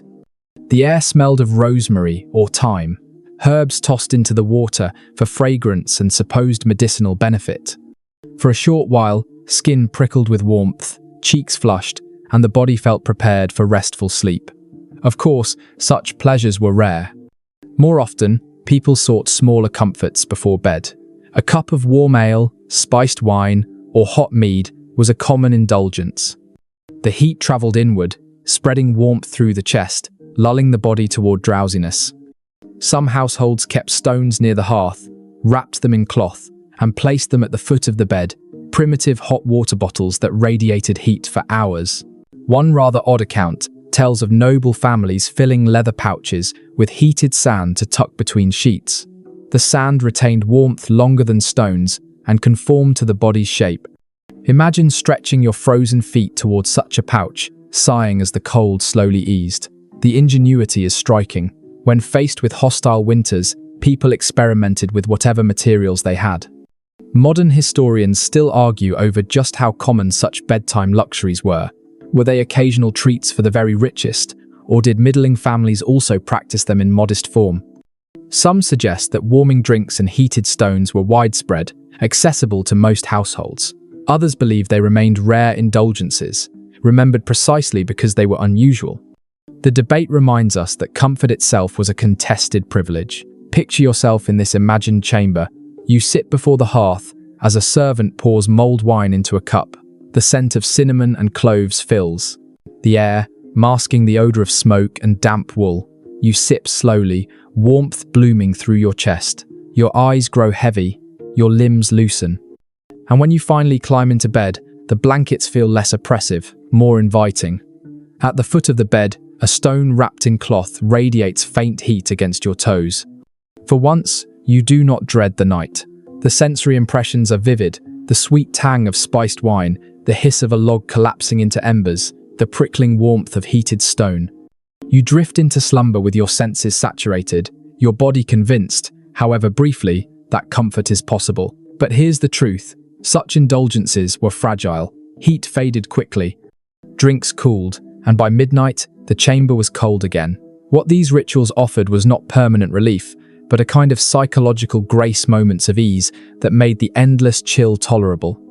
So as you rest tonight, think of how deeply medieval people yearned for warmth. They engineered clever tools, sought fleeting indulgences, and transformed even a hot drink into a strategy for survival. Their nights were not effortless, but they were resourceful, and every bath, every stone, every sip of ale was a small rebellion against the cold. Even after baths, heated stones, or mulled drinks, medieval people never relied on practical measures alone. Cold was not just a physical enemy, it was a spiritual and supernatural one too. Night was dangerous, the air itself suspected of harboring illness and malevolent forces. And so, people turned to charms, rituals, and superstitions to guard them as they slept. One commonly recorded practice was hanging amulets above the bed. These might be simple crosses carved from wood, small relics said to contain saintly power, or even herbs bound in little pouches. Rue, mugwort, and juniper were popular choices believed to drive away not only evil spirits, but also the night air thought to be poisonous. Imagine lying in bed beneath a canopy strung with fragrant bundles, the scent mingling with the smoke of the hearth and the musk of wool blankets. Prayers were another shield. Monastic rules encouraged reciting psalms before lying down, and noble families often repeated paternistas, or amaras, at the bedside.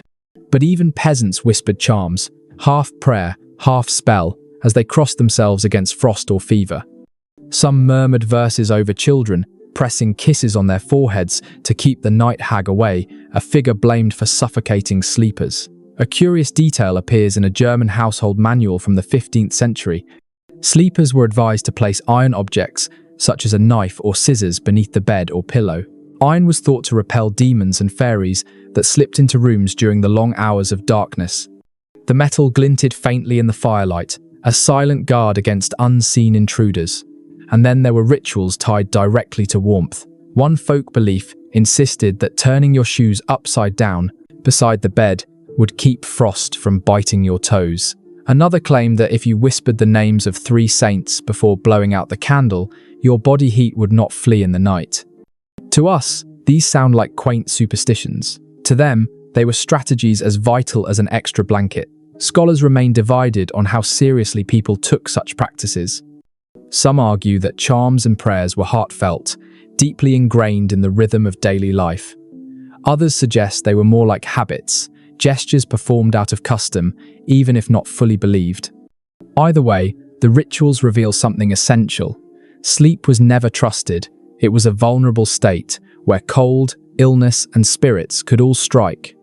People needed both physical and spiritual defenses. Picture yourself lying in a medieval bed now. The curtains are drawn, the fire is low, and the chamber is filled with shadows. Above you hangs a sprig of juniper, its sharp scent cutting through the smoky air. Beneath your pillow rests a small iron knife, hidden but comforting.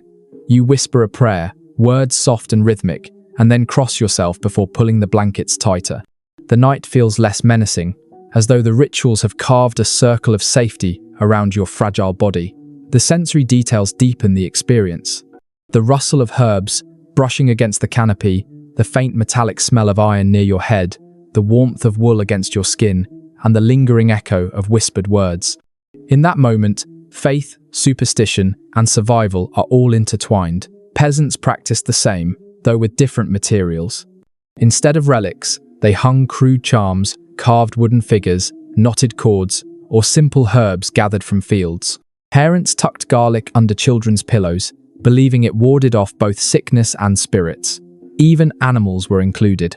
Cows and sheep in byres were sometimes blessed before nightfall, their presence thought to strengthen the household against frost. In every class of society, the cold night was not just endured with cloth and fire, but with ritual. The medieval mind sought warmth in the body and safety in the unseen. To sleep was to step into mystery, where prayer and herb, iron and flame all work together against the long darkness. So, when you tuck yourself into tonight, imagine those little gestures, the flipped shoes, the sprig of rosemary, the whispered saint's name. They were small comforts, no less real for being intangible. For the medieval sleeper, survival was never purely physical. It was also spiritual armor, woven from faith, habit, and hope. Step back from the bed itself and look at the chamber as a whole. Beyond blankets, dogs, or charms, the architecture of a room shaped how well its occupants could endure the night. Castles were built first for defense. But over time, builders experimented with ways to make the interiors more livable. The result was a patchwork of features, some clever, some symbolic, that aimed to carve warmth out of stone. One such feature was the sola, a private room often set aside for the lord and his family. Unlike the cavernous Great Hall, the sola was smaller, higher in the building, and easier to heat. It usually had its own fireplace, thick hangings on the walls and windows facing the sun. This wasn't luxury in the modern sense. It was strategy. By reducing the size of the room, the fire's heat had a fighting chance of lingering. Tapestries became more than decoration. Woven from wool or silk, they lined the walls with color and stories, saints, hunts, mythical beasts, but they also served as insulation. A tapestry might be 10 or 20 feet wide, heavy enough that servants struggled to hang it. Behind it, the damp stone was hidden, and the air near the wall grew a little less icy. Step close to one, and you could even smell the lanolin of the wool, earthy and faintly comforting. Archaeological surveys show that many chambers had wooden paneling installed for the same reason. Oak boards created a buffer zone, trapping pockets of air and making the space feel less like a cave. Servants stuffed gaps with tow, moss, or rags to stop drafts. The result was imperfect, but it demonstrated the lengths people went to transform inhospitable fortresses into homes. A curious detail emerges in estate accounts. Nobles often moved their most prized tapestries from castle to castle, carrying them like portable walls. They weren't just art, they were survival gear. A lord traveling without his hangings was like a soldier without armor. Specialists in medieval domestic life still argue over just how effective these architectural features were. Some believe they genuinely reduced drafts and retained heat. Others insist the psychological comfort mattered more than the physical difference. Walking into a chamber hung with brilliant cloth and glowing with firelight might feel warmer, even if the actual temperature barely changed. That debate underscores the subtle interplay between perception and survival. Now picture yourself stepping into such a room. The door closes behind you, muting the howl of the wind from the corridor. The walls are draped with crimson and gold tapestries, their woven figures half lit by candlelight. The fire flickers in a carved stone hearth, smoke twisting upward. Above you, the timber ceiling seems lower than in the great hall, the space more intimate. It is still cold. You see your breath in the air, but less hostile than the open chambers below. The sensory impression is layered, the rough weave of tapestry beneath your hand, the faint smell of wool mixed with smoke, the sound of fire snapping against oak logs. You can almost believe this room is a refuge, though the cold lurks just beyond the hangings. Peasants mimic the same strategy in simpler form. Instead of woven tapestries, they plastered or waddle-lined their walls, then hung coarse wool or patched cloth to reduce drafts. A brightly painted cloth with simple patterns might double as insulation and decoration. In their way, peasants also turned bare walls into protective shells, shrinking the space into something habitable. Another subtle architectural trick was the placement of sleeping chambers on upper floors. Rising heat from the great hall below gave at least a slight advantage. Children sometimes slept in lofts above kitchens, where warmth from ovens lingered. The arrangement was less about privacy and more about exploiting every stray degree of heat. And yet, despite all these efforts, the cold never vanished. You could only mitigate, never eliminate its grip. Still, the presence of wall hangings, solar chambers, and wooden panels shows how profoundly people longed to transform stone prisons into dwellings. So as you rest tonight, imagine those rooms glowing with tapestries, warmed faintly by fires, softened by wooden boards and bright cloth. They were not cozy by our standards, but they were gestures of defiance. Against the stone, against the frost, against the endless winter night, the medieval household built layers architectural, artistic, and psychological to say, "This space is ours, and here, at least we will endure." Close your eyes and imagine the smell of a medieval bedroom. It wasn't the lavender-scented idol of modern linen adverts. Instead, it was a dense stew of odor, layered from the moment you walked through the heavy wooden door. To understand how people slept, you have to understand what they smelled, because every breath reminded them of the conditions in which they lived. The first scent was always smoke. Fires burned almost constantly in winter, and without efficient chimneys, the soot drifted back into the room. The walls darkened, the air grew heavy, and the smell embedded itself in the very fibers of blankets and curtains. Even freshly laundered linen soon carried the tang of ash. You'd lie down at night with smoke clinging to your hair, your clothes, even your skin. Next came the scent of damp wool. Blankets, cloaks, and clothing were rarely truly dry in winter. Moisture crept through stone walls, condensed on surfaces, and soaked into textiles. Wool holds that damp smell, stubbornly earthy, lanolin rich, faintly sour. Imagine pulling the covers up to your chin and inhaling fabric that felt warm, but never quite fresh. Add to this the odor of straw and rushes. Floors were covered with them, beds stuffed with them, and they rarely stayed clean. Trampled by boots, soaked with spills, and colonized by mice, rushes turned musty quickly. Straw mattresses released grassy scents at first, but after weeks of use, they riot of sweat and decay. Each shift in bed released another puff of that earthy smell into the air. One curious note in a 14th century household manual recommended sprinkling dried herbs, rosemary, lavender, or meadow onto rushes to sweeten the chamber. For a few days it worked. The fragrance mingled with the heavier odor, masking them just enough to seem civilized. But soon the herbs wilted, crushed beneath feet, their scent fading into the background, while the sourness of old rushes returned. Then there was the human smell. Hygiene was limited, baths infrequent, and sweat constant. People slept in layers of clothing that absorbed the day's odor. Leather, wool, unwashed skin. Beds shared by families or companions compounded this. Breathing the air of a medieval chamber meant inhaling the scent of other bodies, sometimes comforting, sometimes suffocating. Scholars debate just how overwhelming these smells truly were. Some argue that medieval people, accustomed to constant exposure, barely noticed. Others believe contemporaries were very much aware, which is why they valued herbs, perfumes, and incense so highly.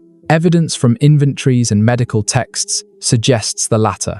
People complained of foul air, sought remedies, and took steps to counteract it. The debate itself reminds us that smell was not secondary. It was central to the medieval experience of sleep.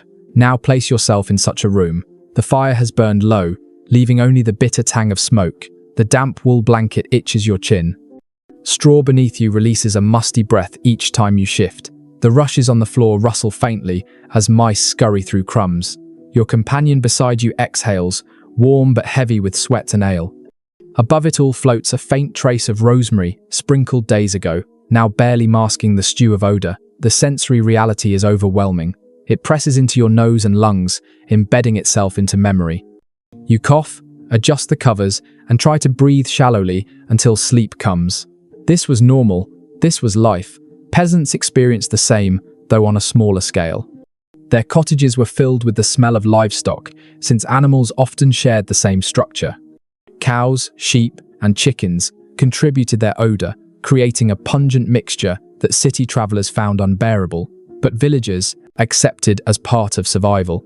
Yet even here, herbs were used. Bunches of mint or chamomile might hang from rafters, partly for fragrance, partly to ward off pests. For nobles, perfumes and incense occasionally improved matters. Incense burned in braziers added sweetness to the air, though it mingled oddly with smoke and damp.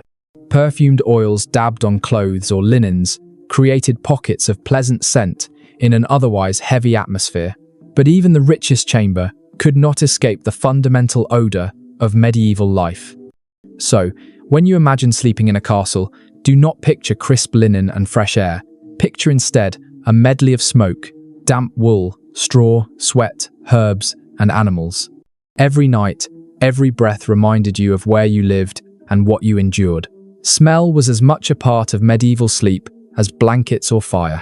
And perhaps over time, the very familiarity of those odor brought a kind of comfort. To breathe smoke and wool and straw was to breathe home. For the medieval sleeper, scent was not only inconvenience, it was identity woven into every night's dream. After the smoke, damp wool, and musty straw, another force helped medieval people survive the night: food and drink. You might not think of supper as part of sleep, but what you ate before bed and what warmth it gave inside your body mattered as much as any blanket. In winter, households leaned on hearty pottages. Thick stews of barley, peas, and root vegetables simmered slowly in great cauldrons. These meals clung to the body, leaving a heavy fullness that made the cold easier to bear. The heat of the broth lingered in the stomach, spreading outward, convincing you that you could endure a freezing chamber a little longer. A noble household might enrich the dish with meat, spices, or cream, while peasants relied on onions, cabbage, and whatever scraps were available. One curious note, in a 15th century English manuscript, advises eating leeks at night because they warm the belly and chase away the chill of death. Whether or not that claim held true, it shows how strongly people linked diet with warmth and survival. A hot meal was not simply nourishment, it was insulation from the inside out. Drinks played an equally important role. Ale was the most common, consumed by rich and poor alike. Served warm in winter, it filled bellies with calories and provided liquid comfort. Spiced wine, or hippoca, became a noble favorite. Heated gently and seasoned with cinnamon, ginger, and cloves imported from faraway lands. Imagine sipping such a drink in a smoky chamber, the aroma of exotic spices mingling with wool and ash, the sweetness burning in your throat, leaving you drowsy and warm. There's even a record from the court of Charles V, 6th of France, where the king's physician recommended hot mead at night to prevent chill from entering the bones. The idea was not far from our modern habit of drinking tea before bed, though medieval science wrapped it in humoral theory, the belief that warm, moist drinks balanced the body's inner fluids. Scholars still debate how much alcohol contributed to warmth versus simply giving the illusion of it. Some argue that ale and wine dulled perception, making sleepers believe they were warmer than they were.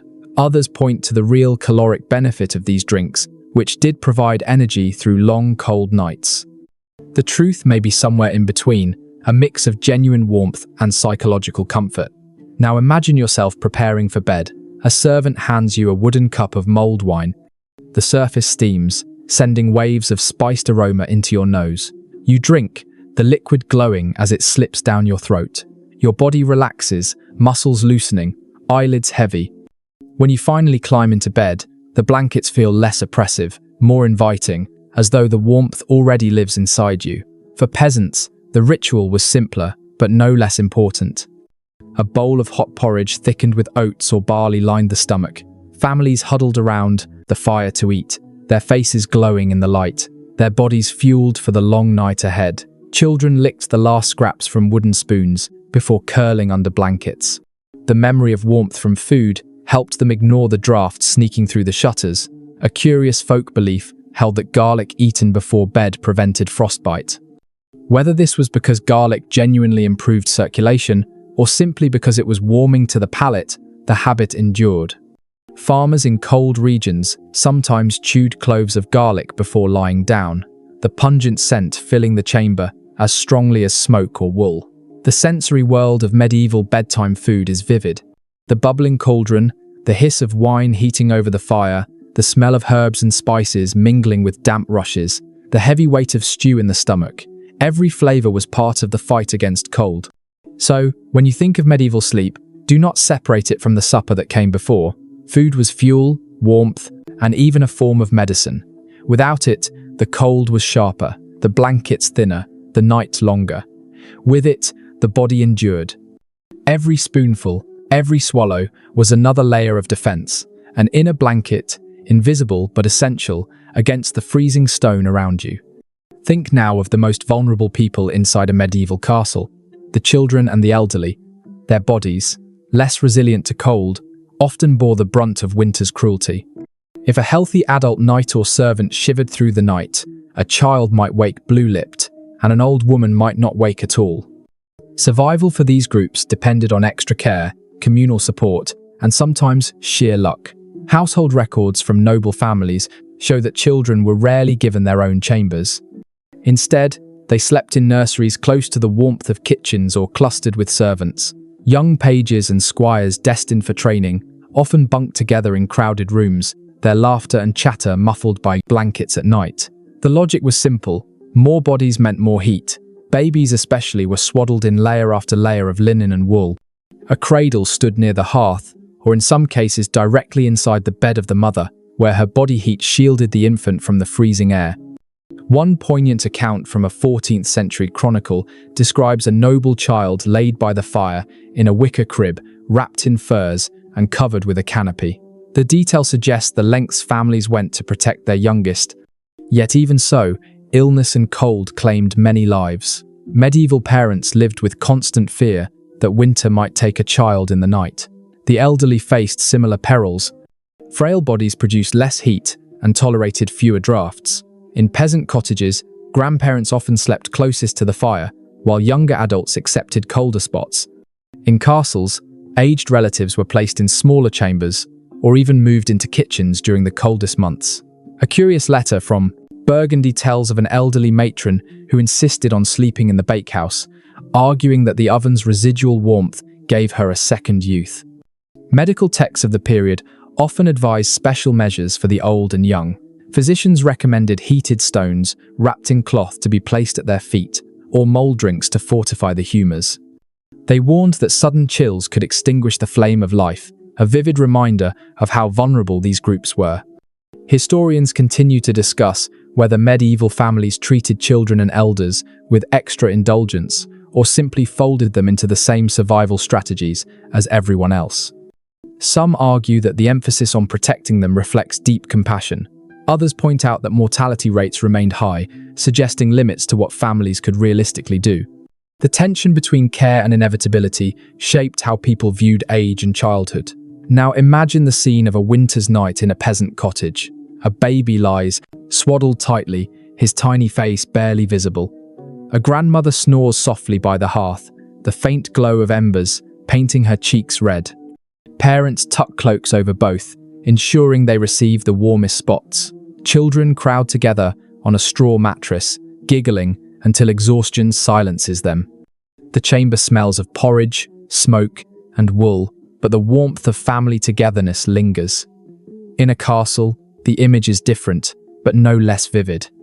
A nursemaid rocks a cradle near the fire, humming softly, while a child whimpers against the chill. Upstairs, an elderly noblewoman insists her bed curtains be drawn tight, while a servant places hot stones at her feet. She mutters prayers, clutching a rosary, fearful of the cold's creeping hand. In both worlds, the youngest and oldest require the most attention, and sometimes even that isn't enough. The sensory detail is striking. The crackle of logs as they're added to the fire, the soft rustle of swaddling cloth, the weaves of an old man adjusting under blankets. You feel the fragility in the air as though the cold waits for a moment of weakness to strike. So when you think of medieval sleep, remember that it was not equal for all. Children and elders carried the heaviest risks, their survival dependent on the warmth provided by others. In those long nights, every blanket, every ember, every whispered prayer mattered. They remind us that medieval sleep was not only about individual endurance, but about community, the young and old, carried through winter by the care and vigilance of those around them. The cold didn't just gnaw skin and bone, it shaped how people thought about health itself. To a medieval mind, chill wasn't simply uncomfortable, it was dangerous. A force that could warp the body's inner balance and invite disease. Medicine in this era revolved around the theory of the four humours: blood, phlegm, yellow bile, and black bile. And physicians believed temperature played a vital role in keeping those fluids in harmony.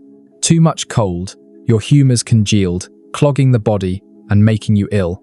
Medical treatises from the 13th and 14th centuries are filled with advice on combating this problem at night.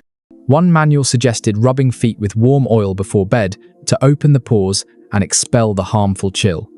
Another recommended drinking heated milk with honey, claiming it soothed the stomach and kept the humours from turning sluggish. Physicians viewed warmth as medicine in itself, prescribing heat in every form: food, drink, clothing, and even proximity to others. There's a fascinating record from a French surgeon who warned that sleeping in damp chambers could breed melancholy by chilling the black bile. He advised hanging tapestries not for beauty, but for medical necessity. Imagine being told by your doctor that failing to decorate your walls properly might make you depressed. It shows how deeply climate and medicine were intertwined. At the same time, folk cures flourished. Some people believed rubbing garlic or onion on the soles of the feet before sleep prevented chills from entering the body. Others tied charms of wool, soaked in wine, around their wrists. A curious prescription from an English herbal advises keeping a live rooster in the bedroom to draw away the frost from man. Whether anyone truly slept with a squawking chicken nearby is uncertain, but the belief reveals just how desperate people were for remedies. Modern scholars still debate how effective medieval health practices against cold really were. Some argue that oils, heated drinks, and herbal remedies did provide modest relief, easing circulation and offering psychological comfort. Others insist most of these treatments were symbolic, offering little real benefit beyond placebo. The disagreement continues. But what's certain is that people believed wholeheartedly in the power of these nightly rituals. Now, imagine yourself preparing for bed under such advice. You sit by the hearth while a servant massages warm oil into your feet, the smell of rosemary filling the chamber. You drink a small cup of heated wine, sweetened with honey, and feel it coat your throat. A spring rig of garlic rests near the bed, pungent and strange, meant to ward off frost. You climb into bed, convinced that these remedies will keep your humours balanced until morning. The sensory experience is intense.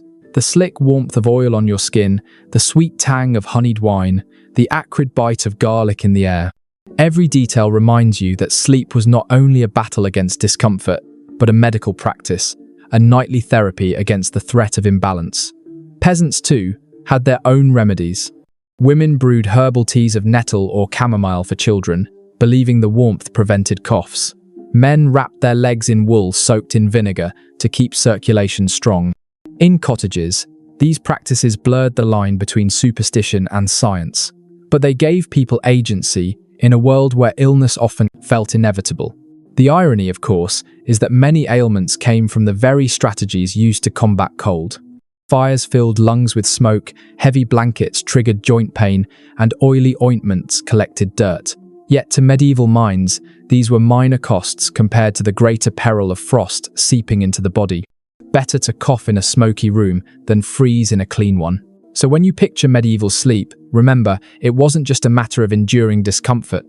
It was wrapped in theories of health, remedies both strange and familiar, and a constant anxiety that cold might tip the balance of life itself.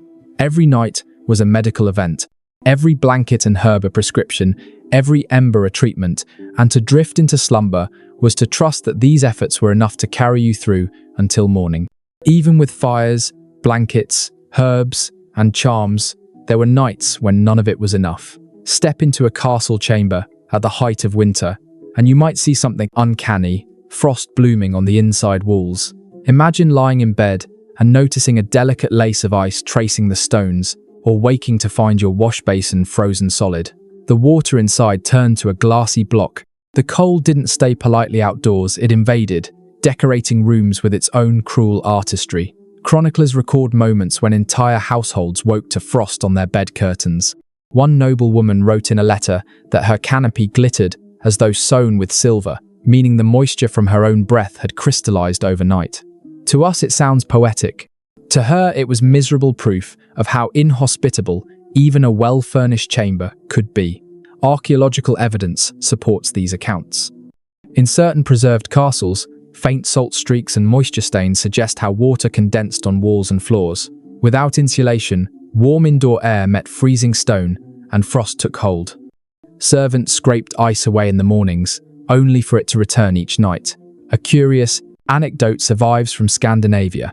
In some halls, icicles formed on rafters indoors, dripping onto unlucky sleepers below.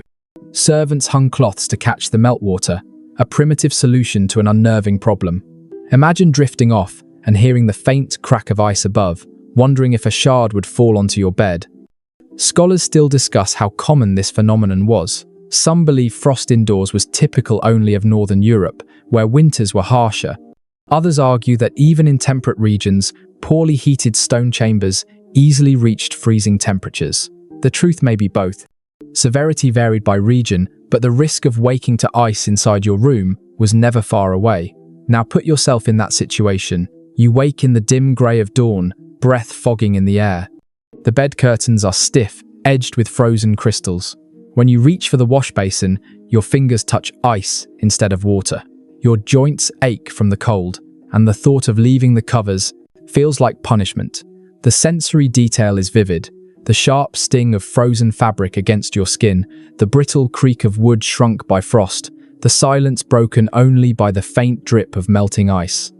Peasants lived with the same problem, though in different forms. In cottages, frost coated the inside of thatch and rafters, drifting down like snow during the night. Children sometimes woke with frost clinging to their hair. Parents joked grimly about sleeping with the clouds indoors, yet humor could not disguise the hardship. Frostbite, chilblains, and respiratory illness followed in its wake. Nobles, despite their wealth, couldn't entirely escape it.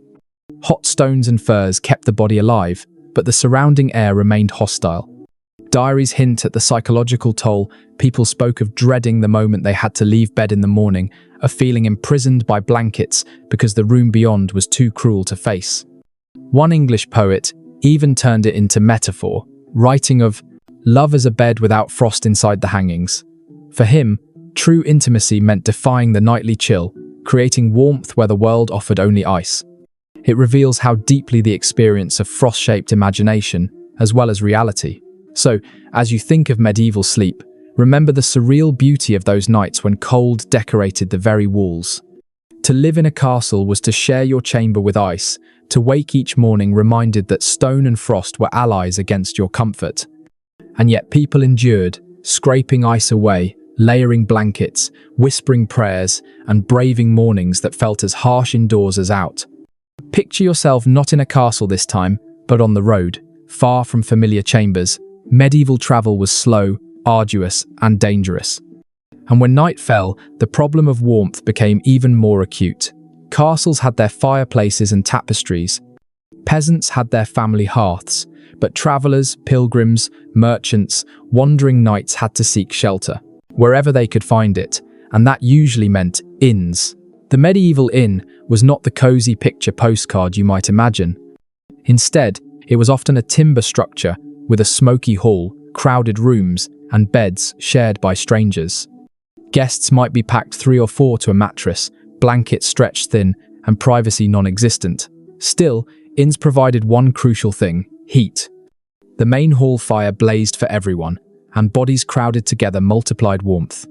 One traveller in 15th century Italy complained that the beds were alive with vermin, but admitted that at least the company of fellow guests meant he did not freeze. Imagine crawling into a straw mattress, squeezing beside 2 strangers, the smell of ale and sweat filling your nostrils. Unpleasant, yes, but at least your toes survived the night. There were odder accommodations too. Some inns were so poorly equipped that guests slept in stables. At first glance, this seems degrading, but travellers sometimes preferred it. Horses and cattle radiated warmth, and a stable packed with animals could be far cozier than a drafty upstairs room. Pilgrims on the Camino de Santiago occasionally wrote of choosing stalls on purpose, curling up against hay bales with livestock, their breath mingling with the animals. The odour was strong, but the heat was undeniable. In more rural areas, hospitality followed older traditions. Villages were expected to open their doors to travellers, especially pilgrims or those carrying religious tokens. A peasant family might offer a spot by the fire or space on a straw pallet. Warmth here came not from luxury, but from generosity and closeness. You'd sleep shoulder to shoulder with strangers, listening to the crackle of a humble hearth, the smell of stew still lingering in the rafters. A curious record from a 14th century French town describes communal inns where long wooden platforms were laid out covered in straw and dozens of travellers lay side by side, men and women alike. The idea of strangers pressed together might unsettle us today, but then it was normal. Shared warmth outweighed any awkwardness. Scholars discuss whether such inns offered more comfort than castles. Some argue yes, though crowded and unhygienic, they retained warmth better than vast noble chambers. Others point to the dangers lice, fleas, theft, and suggest that castle life, for all its cold, at least offered safety. Both perspectives are valid. For the weary medieval traveller, survival often meant choosing between cold isolation and crowded discomfort. Now, imagine yourself in one of these inns. You enter the hall, greeted by the roar of voices and fire. The smell of ale, smoke, and roasted meat envelops you. The space is cleared on a straw pallet, and you squeeze in beside strangers. The floor cacks, dogs bark, mugs clatter, and yet the warmth of the crowd makes your limbs relax. Later, when the hall quiets and snores replace laughter, you feel the heat of bodies pressed close, the embers glowing faintly in the hearth. It is not comfort as you know it, but it is enough. The sensory details are striking. The scratch of straw through thin linen, the heavy scent of sweat and smoke, the rhythmic breathing of a dozen sleepers. You shift, trying not to disturb your neighbour, and eventually, the murmur of the inn lulls you into a shallow but necessary sleep. Even nobles faced this reality when travelling. Royal progressions required armies of attendants, and inns overflowed quickly. Records describe monarchs lodging in monasteries or commandeering entire households for their retinues.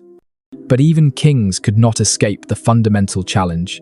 Warmth was scarce, and the road stripped away layers of privilege. So, in the tapestry of medieval sleep, remember the traveller. For him, each night was uncertain, each bed a gamble. Would it be a flea-ridden pallet, a stable with horses, a stranger's cottage floor, or if fortune smiled, a monastery guest hall? Wherever it was, the same goal remained: to trap enough warmth to see another dawn. Every household found ways to endure, but not everyone succeeded. The medieval world left behind stories, half history, half legend, of those who faced nights so cold they became the stuff of cautionary tales. To sleep in a castle was to fight an invisible enemy, and sometimes the cold one. One grim chronicle from the 13th century tells of guards posted on a castle wall in Flanders who froze at their posts during a bitter winter siege. By dawn, their comrades found them still upright, spears in hand, bodies stiff with ice. The chronicler noted it not as tragedy, but as proof of winter's cruelty, as though the cold itself were a weapon of war. Imagine the eerie sight. Men transformed into statues overnight, their watch fires long extinguished. There were softer, more personal tales as well. A letter from a noble woman in Burgundy recounts how her cousin, visiting from Italy, trembled all the night and begged for dawn, for he had never known such frost. The man survived, but the story was retold with laughter, mocking him for his weakness, while quietly acknowledging the terror of a night that seemed endless. A curious folk story from Scandinavia speaks of a bride who entered her new husband's castle, only to collapse from the shock of the cold chamber. Villagers whispered that she had been cursed by the ice spirits of the north. Whether she died from illness or simply from exposure, the tale lived on as a warning. Even noble marriages could be tested by stone walls and winter winds. Scholars remain divided on how literally we should take these accounts. Were they exaggerated for drama, turning ordinary hardship into legend? Or do they reflect real devastating losses to frostbite and hypothermia in an age without insulation? Some believe chroniclers inflated stories for moral lessons, while others see them as accurate records of a climate harsher than ours today. Now imagine yourself hearing such tales in a great hall. The fire burns low, shadows dance on the walls, and an old retainer tells the story of a knight who perished in his sleep because he trusted too few blankets. Children listen wide-eyed, clutching their cloaks tighter. These stories serve not only as entertainment, but as warnings. Take the cold seriously, or it will take you. Even travelers' accounts sometimes carried this tone of caution. Pilgrims wrote of companions lost on mountain passes, their bodies discovered in spring, curled as if still asleep. Soldiers on campaign described comrades who never rose from their bedrolls, their cloaks stiff with frost. The line between sleep and death blurred too easily when temperatures dropped. The sensory details of such nights are chilling. The sting of frost on bare skin, the numbness creeping through fingers and toes, the dread of closing your eyes and not opening them again. To lie down in a freezing chamber was to gamble. Blankets, fires, and prayers were the stakes. Survival was the prize. But alongside these grim tales, there were also stories of endurance. Peasants boasted of winters, survived in humble cottages, where closeness and fire kept families alive. Nobles celebrated hunts and feasts in mid-winter, proof that their wealth conquered the season. For every account of loss, there were voices declaring resilience, framing survival itself as a kind of victory. Perhaps that is why legends of freezing nights persisted. They reminded listeners that castles, for all their strength, were not invulnerable. Stone walls kept out armies, but not winter. And in the long, dark hours, even the mightiest lord depended on blankets, fires, and companions, just like the humblest peasant. So, as you imagine medieval sleep, hold both truths together: the stories of those who succumbed to frost, and the quiet triumphs of those who endured. Every tale carried a lesson: respect the night, guard against the cold, and never assume survival was guaranteed. At last, you return to the hearth, the symbol that held every medieval sleeper in its glow. The fire was never just a tool, it was the heart of the household, the boundary between life and death on winter nights. Its light cast shadows across the walls, shadows that seemed to move like guardians, flickering and shifting as the flames rose and fell. To sleep in a castle was to live in a dialogue with fire. You feared it. You needed it. You could not survive without it. The hearth's presence dominated every sense. The snap of oak logs echoed like a heartbeat in the chamber. Sparks leapt upward, leaving faint trails of light before vanishing into the chimney. The smell of burning resin clung to tapestries and hair. Heat radiated in uneven waves, baking your face while your back froze. The hearth was a paradox, both savior and tormentor, life-giver and smoky tyrant. Nobles celebrated fire as a mark of status. A blazing hearth meant wealth, the ability to command servants to gather endless fuel, to strip forests, if necessary, to keep flames alive through the night. Some households even employed dedicated fire wardens, servants, whose sole duty was to ensure that embers never died. To let the hearth grow cold was more than inconvenience, it was disgrace. Yet the poorest also gathered around their humble fires with the same reverence. Peasants squatted on earthen floors, huddled with family and livestock, watching flames lick at rough logs. They laughed, told stories, prayed, and passed bowls of stew. Theirs was not the grandeur of carved stone hearths, but the comfort was no less real. In both castle and cottage, fire drew people together and made sleep possible. A curious account from a traveller in Germany describes villagers circling the hearth and stretching their hands toward it before bed. whispering blessings as though the flames themselves were sacred. They believed the fire carried their hopes into the night, protecting them as they slept. It reveals how practical necessity blurred into ritual. The fire was not only warmth, but spirit, memory, and faith. Historians still wrestle with how much of this reverence was practical versus symbolic. Some argue it was purely survival instinct dressed in custom. Others suggest fire was genuinely spiritual, a force woven into cosmology and daily prayer. Perhaps both are true.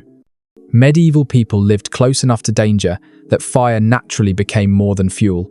It became meaning. Now picture yourself in your imagined castle one last time.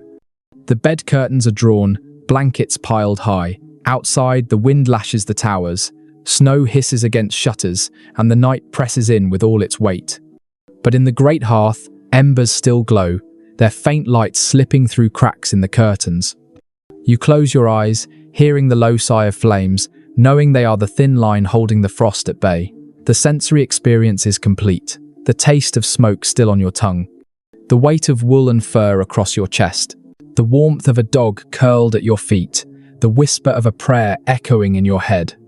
You drift toward dreams, knowing that sleep in the Middle Ages was never easy, never assured, but always fought for with every trick, ritual, and fragment of warmth available. In the end, castles were fortresses against men, but never against winter. What saved their inhabitants was not stone or steel, but resilience, invention, and community. To survive the night meant layering blankets, sharing heat, burning fuel, and clinging to hope. Against the endless chill of the medieval night, humanity itself became the true fire. Now let the pace soften. Imagine the embers glowing faintly, their light no longer fierce, but gentle, like coals resting after long labor. The chamber is quiet, the rush of wind beyond the walls, fading to a distant murmur. You feel the weight of blankets, heavy and protective, pressing you down into the mattress. The struggle of cold, the vigilance of fires, the noise of dogs and servants, all of it recedes, as though you have drawn a curtain across the world. Your breathing slows. Each inhale tastes faintly of smoke and wool. Each exhale drifts into the still air. The sounds that once echoed boots on stone, shutters rattling, monks chanting, are now memories softened into whispers. The castle itself seems to sleep, its stones holding silence like a promise. Picture yourself safe within your cocoon. The dog at your feet sighs and shifts. The last candle gutters out, and darkness folds around you like another blanket. The cold is still there, yes, but you no longer fight it. You accept it as those before you did, knowing that sleep is a fragile truce. With the night, your body grows heavier. Thoughts dissolve into shapes and colors. The medieval world, with all its chill and smoke, becomes distant, like frost melting in sunlight. What remains is only calm. You are warm enough, safe enough, tired enough. And so the story closes. The hearth flickers, the bed holds you, and the long night carries you gently into dreams. Rest now as they once did, wrapped in quiet resilience. Sweet dreams.